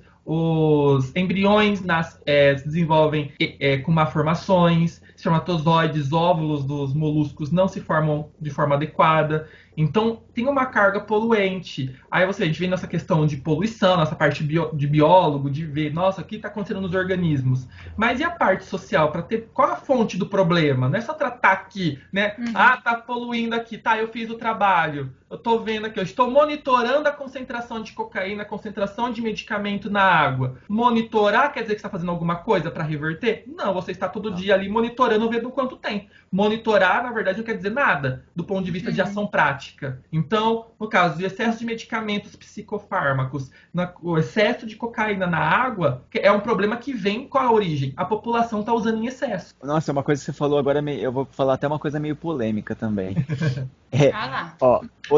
Você falou da questão dos psicofármacos, né? Mas também tem a questão de pílula, tem a questão de hormônios femininos, especialmente, que tem um problema muito grande na água, e não só na água, mas também em sucos industrializados e coisas do tipo, que pensa uma coisa. Isso é uma coisa que é um problema atual até. A quantidade de criança, de moleque, especialmente homem, que tem formação de mamas, que aparecem, você fala, mas por quê? Sabe, você não tá tomando hormônio, não tá tomando nada. Por causa de concentrações elevadas de hormônio feminino na água, nos sucos e tudo mais, é muito alta. E aí tá gerando problema até de fertilidade, de coisas do tipo. Então, imagine o problema que é só uma falta de tratamento, e aí entra na questão que você comentou, que é do social também, né, de hábito da população. Primeiro, em relação ao uso elevado desses medicamentos, né, que são medicamentos, querendo ou não, que é uma bomba de hormônio muito grande, e não só da pílula em si, mas também do dia seguinte. E também em relação a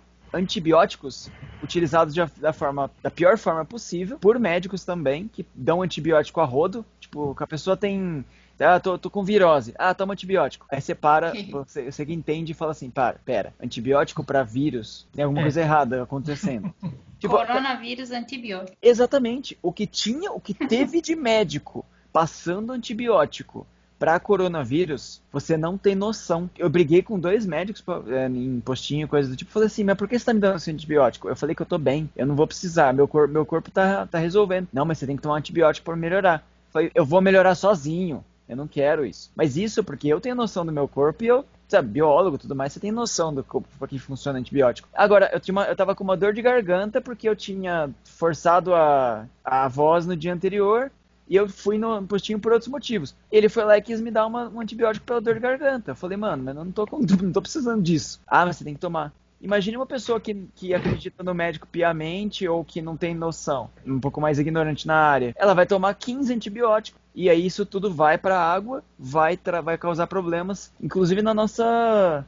Vai causar imunodeficiência nas pessoas. E aí isso é um problema sério até de saúde pública, saúde mundial. E no caso de hormônios, não vem só do humano. Teve um caso de uma cidade próxima a Campinas, que eu não vou dar o nome porque eu não sei se é ela mesmo, né? Eu não tenho certeza se é ela. Então, para não cometer erro, não vou nem falar. Mas que começou a ter esse caso de ginecomastia, né? Crescimento de seio nos homens da cidade. Aí foram ver o rio de onde tratava a água, ele passava por uma região pecuarista e dava muito hormônio para as vacas, produzir mais leite, ter mais filhote, dessas coisas. E a gente sabe que as vacas faziam xixi e saía muito desses hormônios junto. Ia para a água do rio. Aí quando essa água do rio era tratada, como eu comentei, não trata essas coisas, a população masculina começou a ter desenvolvimento de seio. Era um problema de produção agrícola, de produção pecuária. Só que você pensa que depois você vai comer isso também, numa carne ou um vegetal, você vai ingerir aquilo. Por exemplo, frango. A gente sabe que frango é cheíssimo de antibiótico. Até em ovo, não sei se vocês já viram, eles pegam ovo, tem uma microagulha que entra no ovo para dar uma injeção no ovo, com antibiótico. E a gente come tudo isso, a gente não come nada orgânico. Isso é muito triste. E isso acaba com a nossa saúde a longo prazo, né? A longo prazo, tem até alguns que falam, eu não sei onde é sério ou na zoeira, que é bom você ter uma variedade grande de alimento, você comer sempre coisas diferentes, porque daí você vai comendo um pouquinho de cada hormônio, um pouquinho de cada pesticida, e você não acumula tanto de um só que te mata rápido. É a longo prazo. Meu Deus, hein? É a nossa realidade, né? Agora. E é muito louco isso, porque eu, por exemplo, numa época, acho que deve fazer uns 4 anos atrás, por exemplo, eu também nem tomo tanto leite, mas eu tava tomando um pouco de leite em uma coisa aqui ou outra, começou a dar problema muito sério, não só em mim, mas na família inteira, e alguns amigos que estavam tomando também. Então, tipo, 3 marcas de leite tava tendo, acho que algum antibiótico, algum hormônio, alguma coisa, tava dando problema direto, assim, no organismo. E tava dando um problema sério. Passou, parei de tomar leite. Então, o pior que pode ser mesmo. Aí eu vou falar, eu tava soltando esse intestino de uma forma absurda. Eu falei, mas por quê? Eu tava comendo bem e tudo mais. E aí era por causa do leite. Então 3 marcas de leite estavam tendo problemas sérios, tanto que eles fizeram recall, eu acredito, que eu lembro na época, por causa que estava dando problema na população de saúde. É triste, né? A gente não pode confiar no que come. Não mesmo.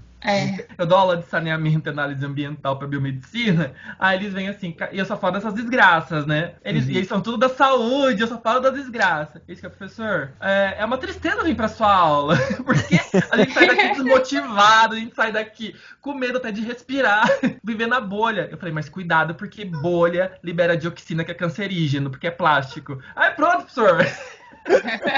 Aí eu falo, faz que nem eu, gente. Eu vou surtar com isso? Não, só respira e vive, vai, porque não tem como você controlar nada, infelizmente. Vai e vive, como se fosse o último dia, né? Infelizmente. Eu ia perguntar pro Dri, nessa questão aí dos fármacos, teria como fazer algum programa de biorremediação para tentar remover isso? Ou, nesse caso, biorremediação de nenhum nível poderia ajudar? Existe, tá? No Brasil É muito pouco. Isso tem tudo, né? Tudo tem. Uhum. Inclusive aqui no laboratório tem 2 pós-doutorandas que elas estão trabalhando com isso, colocando alguns antibióticos no esgoto e vendo se as algas e as bactérias degradam. Olha que né? legal. E a gente vê, por exemplo, né, como elas são engenheiras, eu fico vendo as algas para elas. A gente vê que muda o tamanho da alga, por exemplo. Então, de alguma forma, os antibióticos alteram o formato da célula, alteram bioquimicamente a célula de alguma forma. Mas elas estão fazendo essa análise de quanto que entrou e quanto que saiu. Ainda não vi esses dados de quanto que saiu, porque por causa da pandemia não pode ir de um lugar ou outro, é um outro laboratório que faria.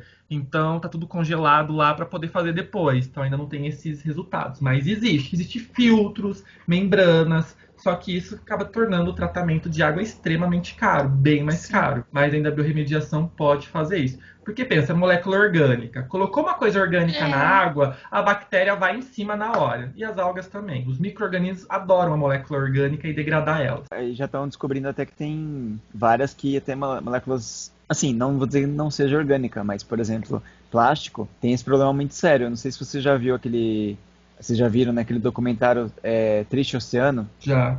Ele mostra de uma forma bem grande alguns problemas que tem no oceano, mas o maior deles é que o plâncton, que é o menor organismo ali que é alimentado do oceano inteiro, está lotado de microplástico dentro dele. E depois, quando a gente descobre que existem bactérias, ou acho que são bactérias, que digerem esse plástico, se você utilizá-las da forma correta, e elas são naturais, que aí entra bem aquela parte que você comentou lá no comecinho, de aproveitar o que já existe, em vez de tentar criar uma coisa nova, né? Realmente, a gente sabe que tem como lidar com esse problema. Só que a gente tem que parar de produzir plástico também, senão não adianta. Sim, né? o plástico ele é um grande problema, né? E no oceano, na água como um todo, ele vai degradando em microplástico. Isso acaba grudando nas brânquias dos organismos, eles começam a comer. E isso acaba entrando na cadeia alimentar de alguma forma. No caso, daí são as bactérias mesmo. E, que daí você falou, onde descobriram as bactérias que degradam plástico? No lixão. 2 pesquisadoras da China vieram no Brasil, foram num lixão no Brasil, pegaram uma garrafa PET que estava em degradação, ou seja, se está degradando, tem micro-organismo aqui. Levaram para a China esses micro-organismos e tiraram os micro-organismos que degradam o próprio plástico. Então, em vez de ficar no laboratório, mudando geneticamente para isso, para aquilo outro, que fica mais caro, vai no onde já tem, vê o que está acontecendo e tenta resolver, né? Porque o tratamento do esgoto em si é praticamente biogeoquímica. Você deixa os organismos, eles fazem o ciclo do nitrogênio, do fósforo, dos elementos que tem ali naturalmente. Você tem que fazer o quê? Otimizar, né? Deixar as condições melhores possíveis para que ele faça o seu trabalho numa maior velocidade possível. A China tá um pouquinho longe do Brasil, né? De um lixão no Brasil.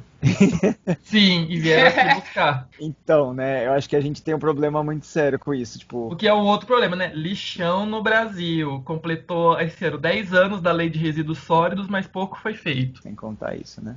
De leis no Brasil é perfeita. A legislação ambiental do Brasil ela é perfeita. Ela é mais rígida do que de muitos países. A questão é a falta de fiscalização e de colocar em prática. Exatamente. E também outra coisa. A coisa muito importante é a gente ensinar para as pessoas que nem as pessoas conhecem o Código do Consumidor. De cabo a rabo, as leis ambientais têm que ser também conhecidas pela população. Porque muita gente reclama, fala, não tem como fazer, olha o que aconteceu e tudo mais. Mas se você descobrisse que dava para você aproveitar a lei para poder, sabe, indiciar alguém, sabe, ou até mesmo falar, isso aqui tá errado, e entender o porquê que tá errado, isso seria maravilhoso.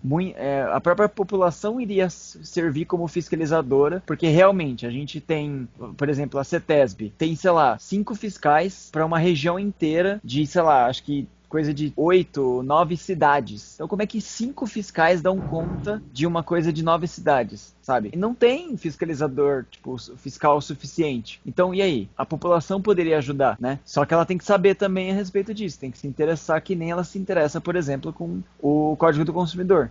E infelizmente, falando de população, tem aqueles que se aproveitam, né, da situação. Né? Infelizmente, é uma questão, o famoso jeitinho brasileiro de que bonito não tem nada, né? Esse famoso jeitinho brasileiro que é tirar vantagem em cima de tudo. Por exemplo, falando da CETESB, vocês já viram que nas praias tem aquelas plaquinhas verde, a praia tá boa, vermelha, a praia tá ruim, certo? Que a CETESB sempre tá analisando a água semanalmente do mar para colocar essas plaquinhas.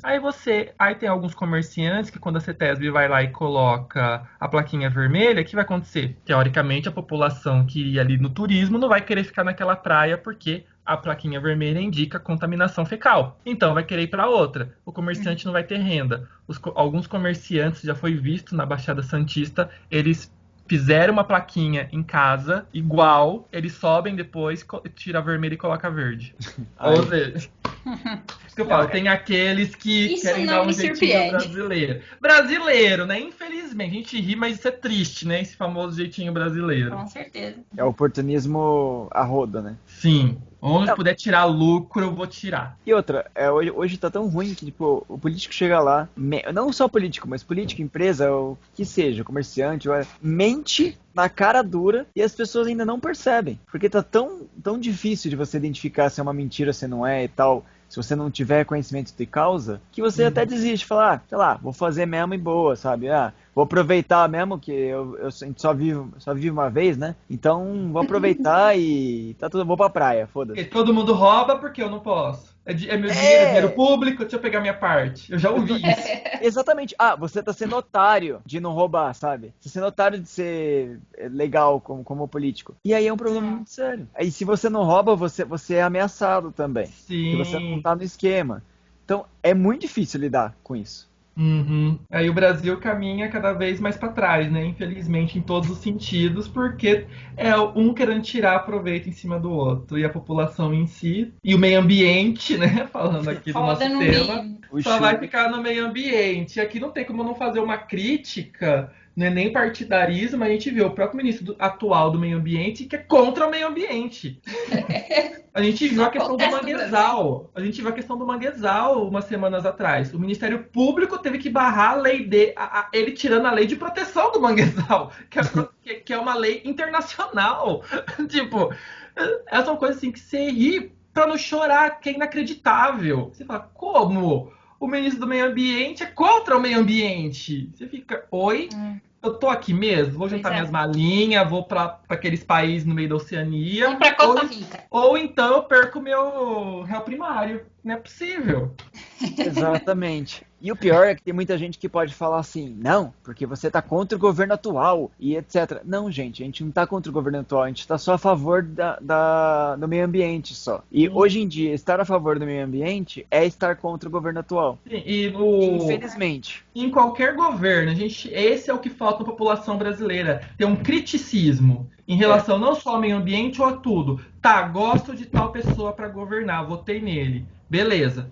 Essa pessoa, pode ser presidente, prefeito, governador, ele está ali nesse momento governando. Ele está cumprindo o que ele prometeu? Ele está fazendo bem para a população? Ele está criando emprego? Ele está preservando o meio ambiente? Ele está seguindo as leis? Independente do partido, de quem for, se não está seguindo, a população tem que criticar, a população tem que cobrar, porque eles estão ali para servir a gente. É uma democracia, não é a gente pagar as contas deles que nem a gente faz, pagando essas contas altíssimas. Eles estão ali para servir a população, por isso que é uma democracia. A população votou para colocar eles ali. Então, no caso, o ministro do meio ambiente, que a gente está usando de exemplo, o cara está seguindo as leis contrárias do meio ambiente, não é a lei que o biólogo está falando, é a própria legislação ambiental. Ele está desfazendo da legislação ambiental. Ele está cometendo crimes ambientais. Então, independente de partido, de quem ele gosta, de quem ele não gosta, quem fosse, tá fazendo coisa errada, tem que ser criticado, tem que sair do cargo e, dependendo do que tá fazendo, até preso, se é crime. Então não é uma questão de partido esse ou partido aquele, direita ou esquerda. Tem que ser que nem o Corona, pega qualquer um, independente do que for. Ó a comparação. Eu sei que a gente tá entrando na questão política, né? A gente poderia até voltar no assunto normal, né? Mas é porque quem tá ouvindo a gente, essa é uma sina muito grande de uma pessoa que é mais ambientalista, porque a gente não fica pensando, porque esquerda, porque direita, porque centro, porque cima, baixo, dentro, fora. Não tem nada a ver com isso, sabe? Não tem a ver com qual posição política eu tenho e etc.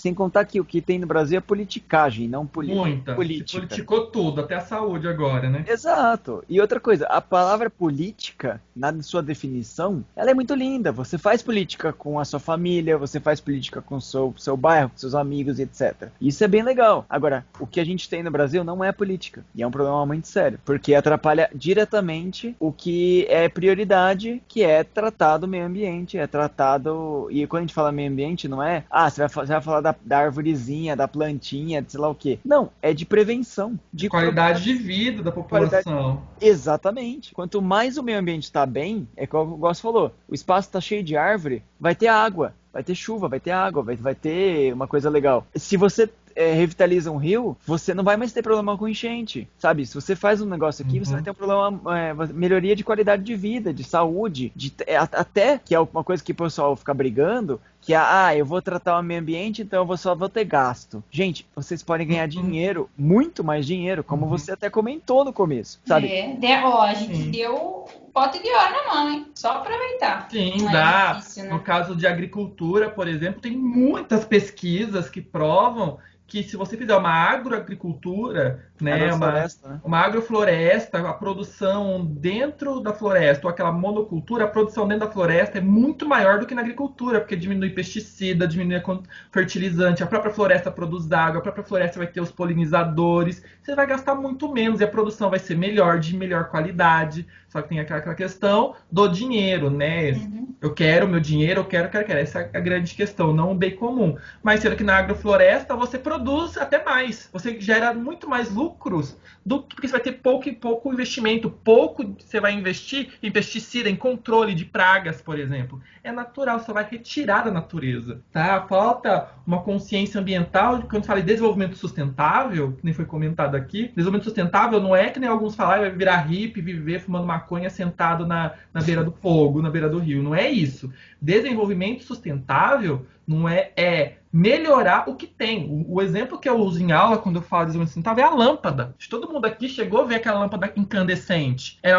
Esquentava muito, o tempo de vida era pouco e gastava uma energia absurda. Hoje a gente usa a lâmpada fluorescente, que ela dura mais, ela não esquenta tanto e rende mais. E a longo prazo, a longo prazo não, é que ela é mais cara que a incandescente?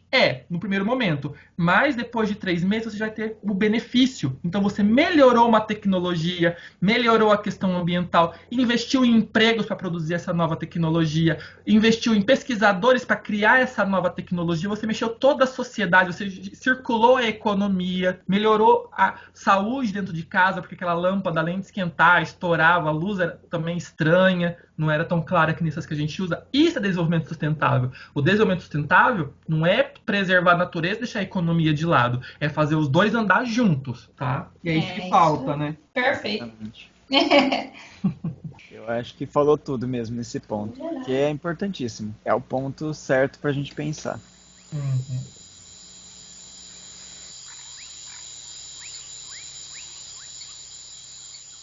Bom, já falamos muito sobre a questão de fármacos, né, presentes aí no esgoto e tudo mais, e nada mais atual do que a pandemia que a gente está vivendo, né? Temos ainda a presença do nosso digníssimo coronavírus para ajudar, né, só que não, nessa situação. E já tem estudos que mostram que o coronavírus foi encontrado em fezes, né, que proveniente de águas que não foram tratadas. E aí acho que é muito interessante a gente entrar nessa discussão de como esse coronavírus pode influenciar na vida marinha, né? Porque a gente tem muitos mamíferos vivendo nessas águas que podem ser afetados por esse coronavírus, que foi a gente que lançou, mais uma vez, o homem dando conta de contaminar tudo que existe. O que você falaria sobre isso, Dri? Sobre o coronavírus, né, a gente tá vendo aí assunto, tem uns que acreditam que não acredita, mas ele é uma das primeiras pandemias desse século e vai vir outras, infelizmente.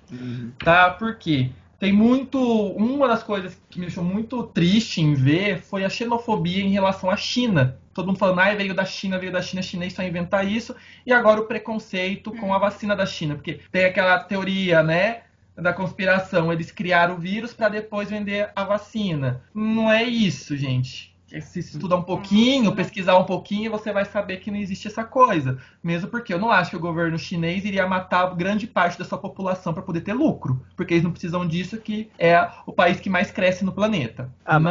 Adriano, mas tem uma teoria da conspiração que fala que morreu muito pouca gente lá na China. Pouca gente em relação ao tanto da população chinesa, né? Que tem 1 bilhão de pessoas quase só naquele lugar. Não, mas que morreram, tipo, só de uma cidade só, que foi, tipo, 20 mil pessoas só, e o resto foi tudo, como eu vou dizer, mentira. Fake news. Não foi. Fake news é falar isso, né? Mas a questão, o coronavírus, ele já era encontrado no esgoto, já sabia que o coronavírus existia, ele não é um vírus novo. Tanto que você vê, os cachorros são vacinados contra o coronavírus. Já sabia desse coronavírus dos microbiologistas. Só que não tinha entrado em humano. Então, enquanto não entra em humano, não tem problema. E, por exemplo, foi encontrado, uma das descrições que tem aqui no esgoto brasileiro foi de março do ano passado. E o vírus em humanos surgiu na China em dezembro, tá? Ou seja, o Brasil já tinha antes da China, ele. A questão é, o entrar em contato com o vírus. Quanto mais você degrada o meio ambiente, você vai entrando em contato com o vírus que tem na natureza. E quando eles entram no nosso corpo, eles têm duas uma. Ou eles morrem, ou eles se adaptam. E quando eles se adaptam para sobreviver no nosso corpo, eles podem causar problemas. Por isso que a gente não sabe nada do coronavírus, os efeitos, as causas, os sintomas, varia bastante. Porque os cientistas ainda não sabem, é muito novinho. Não tem estudo sabendo sobre tudo isso ainda. E tem no esgoto, surgiu na China, e todas as pandemias futuras vão surgir naquela região do Sudeste Asiático, porque é uma questão de número de pessoas. Quanto mais pessoas você tem no local, maior a chance de transmissão de um vírus. E lá a gente tem quase metade da população do planeta está naquele local, naquela região. E já foi detectado esse vírus no esgoto, tá? Ainda não sabe se a gente consegue pegar por esgoto, entrando em contato com o esgoto, porque eu acho que é meio difícil alguém entrar em contato com o esgoto diretamente por querer. Mas chegando nas águas, né, no rio, no oceano, ainda não teve nenhum caso determinado que alguém pegou esse coronavírus da água. Ele tem um tempo de vida na água, sim. Tá? Os pesquisadores estão analisando. Tem o povo da engenharia sanitária da Universidade Federal de Minas Gerais, que são os que mais estudam o esgoto no Brasil, estão monitorando isso e perceberam que nos últimos dias aumentou muito a concentração de vírus no esgoto da cidade. Então quer dizer que vai aumentar. Tem pesquisadores da USP que falam que a gente já está na segunda onda do corona. E como as pessoas que vão na praia, que não é pra ir nesse momento, ou vai num rio, tá em aglomeração, então se pegou da água, a gente não vai saber. Porque pode ser pela própria aglomeração, porque ninguém vai sozinho na praia ou no rio tomar um banho, né, nessas festinhas que tem. Mas foi detectado, semana passada saiu um artigo, se eu não me engano foi leão marinho com Covid, que pegou o vírus. Então, ele pode entrar na vida marinha, sim, especialmente em mamíferos, né, que são próximos da gente, filogeneticamente falando, e eles têm pulmões, têm o mesmo sistema que a gente respiratório, só que não vi os sintomas no animal. Eu só vi que foi encontrado no sangue, o animal estava doente, mas não falava de sintomas nele. Então, se um pegou, as chances de pegar os outros são altas. E se pega um animal, por exemplo, a questão é, eles vão entrar numa mortandade, porque eles não têm como fazer isolamento, né? Infelizmente, não tem como isolar os animais, os poucos que tem, dos mamíferos marinhos. Eles vão acabar morrendo e isso vai aumentar a taxa de mortandade absurda, né? Se você pensar, se morrer igual tá morrendo humano, você vai ter uma diminuição da população deles, que já é muito menor do que a da humana, drástica. E lembrando que eles são os mamíferos marinhos, topo de cadeia alimentar. Então, se você tira o carnívoro superior, você tem um efeito dominó em toda a cadeia alimentar. Então, isso pode trazer consequências futuras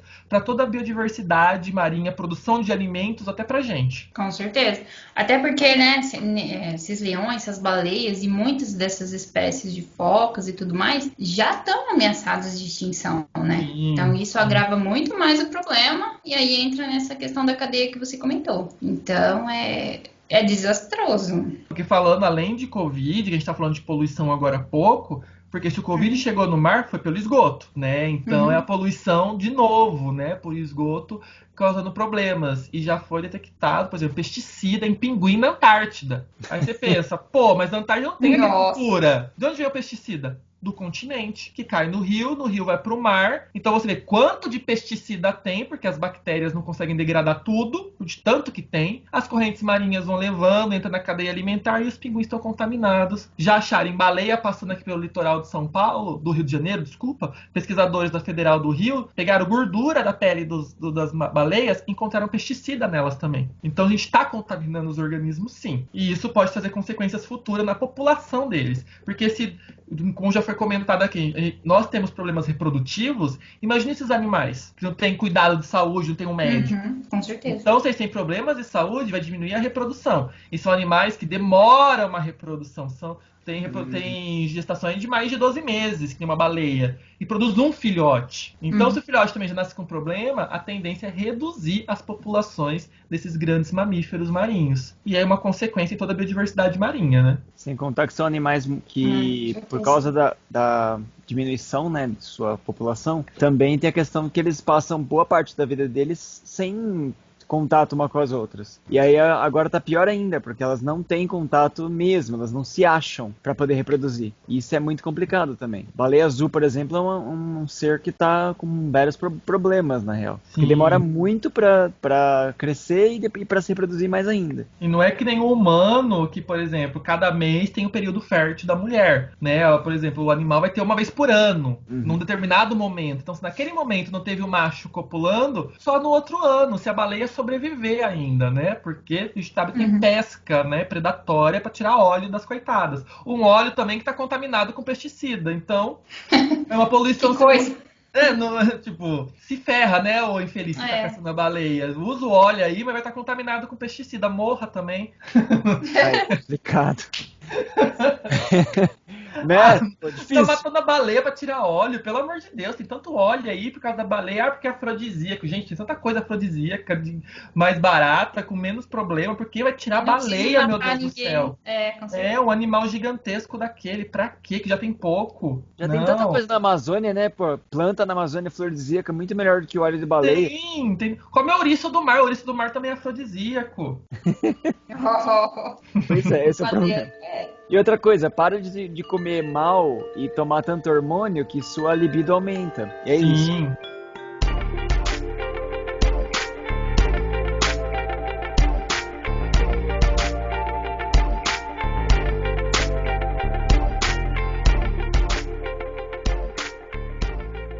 Adriano, eu acho que a gente terminou aqui, né? Foi um prazer mesmo a conversa. Muito obrigado, foi muito interessante. Tivemos várias informações legais, assim, e que a gente conseguiu contemplar várias áreas diferentes e entender um pouco melhor, né?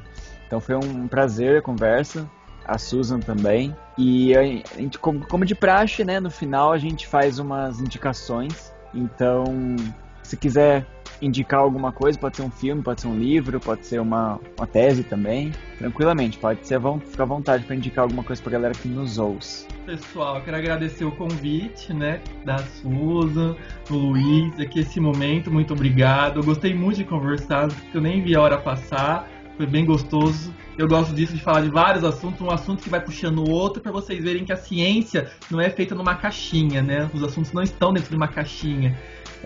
Ela é múltipla, né? Ainda mais quando a gente envolve a natureza. Então, muito obrigado. Meu primeiro podcast da vida, né? Gostei muito de fazer. Muito obrigado. E uma indicação, não sei se já falaram, né? Não tem nem nada sobre a parte de esgoto, mas tem aquele filme, já pensando em problemas globais, O Dia Depois de Amanhã. Tá? Que é um filme lá dos anos 2000, 2002, por aí. Que tem uma parte hollywoodiana, assim, nele, numa segunda parte do filme, mas a primeira parte dele fala de aquecimento global. E todos os dados ali são verídicos, tá? Então, a maneira como vai acontecer, que o filme demonstra em semanas, já está acontecendo, né? Tá em anos, mas já está acontecendo alguns fenômenos no planeta já. Então, é bom assistir para ter uma noção do que acontece no planeta, como tá tudo interligado e quais algumas das consequências, onde quem mais vai sofrer são os humanos. Eu acho ótimo você ter falado isso, porque pra minha mãe adora aqueles filmes de desastre, de fim do mundo e etc. De catástrofe. E ela adora esse filme também, tipo, 2012 também é outro que ela adora. E aí sempre tem esses esses pontos, né, que a natureza tá falando, gente, por favor, estamos precisando de ajuda aí. E É é igual isso. aquelas coisas que a gente vê, né, no Facebook, por trás de tragédia, sempre tem um cientista que avisa, mas ninguém acredita, né? Sim. E é totalmente verídico. Acontece. Gente, pensa assim, a ciência é a mãe. Quando você vai sair, tá aquele sol, ela fala, leva o guarda-chuva. A ciência tá avisando, é que nem mãe, tá aquele sol, vai chover. Então, se a ciência tá falando, gente, que a gente não é opinião, né? A gente são anos de estudo e cientistas do mundo inteiro falando sobre o assunto. Então, acho que é difícil, centenas de pessoas com anos de vida estudando, falar uma coisa sem ter certeza.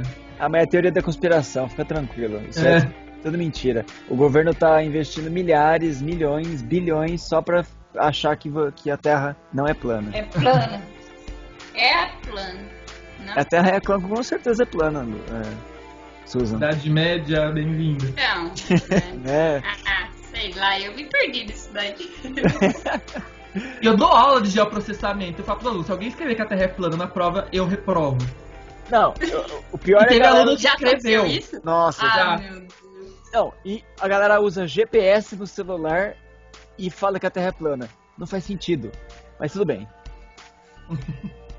Ok, Susan, o que você indica dessa vez? Bom, eu gostaria de indicar um vídeo e como eu sempre indico artigo, livro, essas coisas, eu vou indicar um vídeo, vou mudar. Mas eu ainda vou nessa temática de coronavírus. Eu assisti esse vídeo, o título é Coronavírus, um alerta ambiental. A gente vai deixar ele na descrição do episódio, tem no YouTube para quem quiser acessar, a gente vai deixar o link.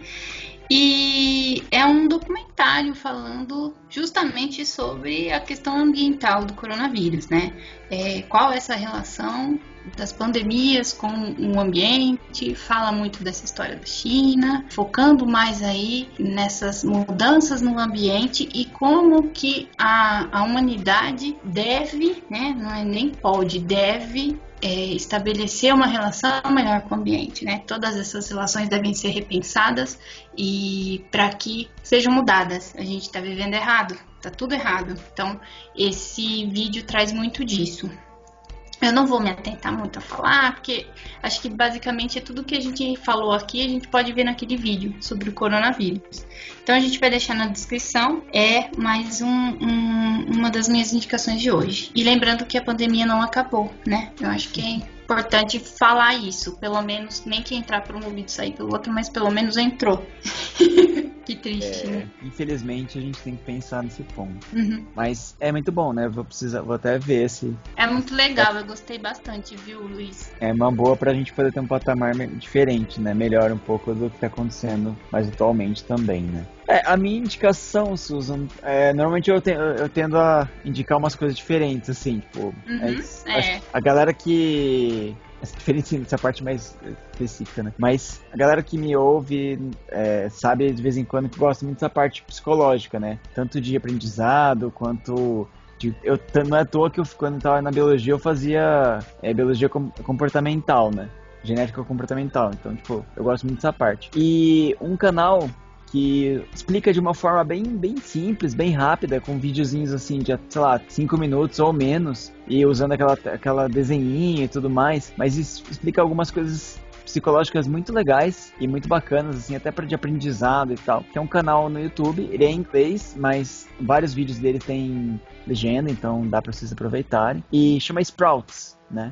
Depois a gente vai colocar na descrição. E é bem legal porque explicam bastante coisa, assim, e faz a gente repensar um pouco nossas ações, como que a gente pode aprender ou até mesmo conversar com outras pessoas diferentes e entender um pouco melhor essa situação, né? Muito difícil. 90% dos nossos problemas são por interpretação e forma com que a gente fala. Então, por que não, sabe? Entender um pouco melhor do outro e tentar também passar melhor a informação da melhor forma, né? Totalmente, vai ser muito bom. E... Aí, ó, antes de terminar, eu queria também fazer o meu agradecimento pessoal pro Adriano, que sempre tá comigo, sempre tá quebrando meus galhos. E pra mim, foi um prazer imenso estar falando de novo com ele e trazendo todo esse vasto conhecimento que o Adriano tem. Uma partezinha dele a gente pode compartilhar hoje com esse podcast, na tentativa aí de tentar mostrar realmente o valor da ciência e como a ciência está tão no nosso cotidiano e basta a gente só ter as oportunidades para conseguir enxergar, entender isso e tentar utilizar de uma maneira sustentável. Vamos chamar de ecochato. Ecochato. Bom, mas é isso. Adri, muito obrigada mesmo. Então é isso, queria também agradecer ao Adriano, a Susan e obrigada, Luiz. Super conversa que a gente teve hoje, bem interessante. E aí, a todos os nossos ouvintes, muito obrigado por sobreviverem até aqui, né, usando o nosso bordão de sempre, que eu acho ótimo. E tomem cuidado com a água que vocês tomam. É mesmo, ó. Riba, você pode falar isso agora. O Riba sempre fala pro pessoal se hidratar, sabe? Então, se hidrate com segurança. E lembrando, gente, que os episódios novos, né, saem a cada 2 quartas-feiras, sempre às 10 horas da manhã também. Então, não deixa de acompanhar os nossos podcasts, que estão muito supimpa. Tchau, galera. Fiquem dentro de casa ainda. E é isso aí. Tchau. Tchau, galera. Até mais. Tchau, tchau.